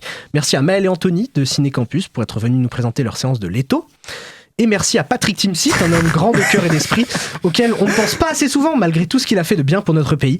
Patrick, monsieur Timsit, on vous salue, avec élégance et amour. La semaine prochaine, donc, l'extraordinaire Marie animera la spéciale Oscar, où en plus de parler de la cérémonie, ils aborderont avec sa fine équipe le testament d'Anne-Lee de Mona Fastvold et le crime du 3e étage de Rémi Besançon. On recevra d'ailleurs Sophie Fourdrinois, la monteuse du film. Pour terminer cette émission, je vais vous mettre une de mes chansons préférées. Je l'écoute en boucle en ce moment, voilà. Certaines connaissent la reprise faite par 3 écureuils à la voix criarde, mais c'est bien la version originale que j'aime d'amour. Alors bonne soirée, bonne nuit. Tartatin et Walter Lapin, je vous aime, putain.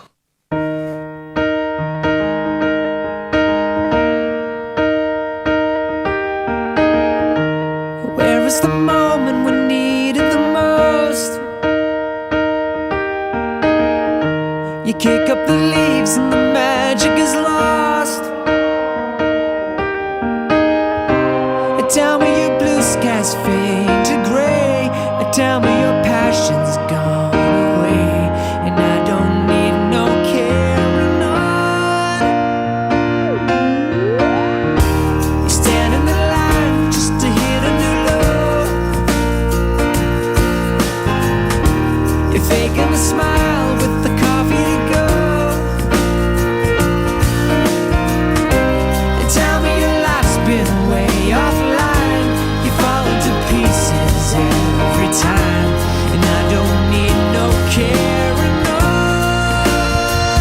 Cause you had a bad day, you're taking one down. You sing a sad song just to turn it around. You say you don't know, you tell me don't lie. You're working a smile and you go for a ride. You had a bad day, the camera don't lie. You're coming back down and you really don't mind. You had a bad day, you had a bad day.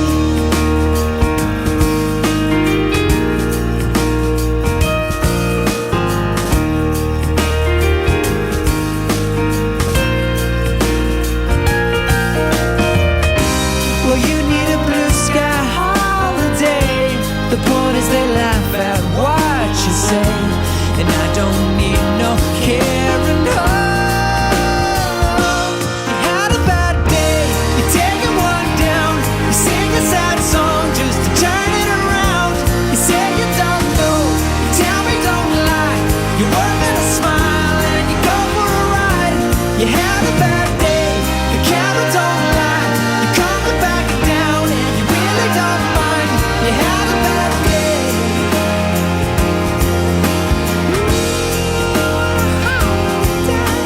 Sometimes the system goes on the blink and the whole thing it turns out wrong. You might not make it back and you know that you could be well, that's wrong. And I'm not wrong.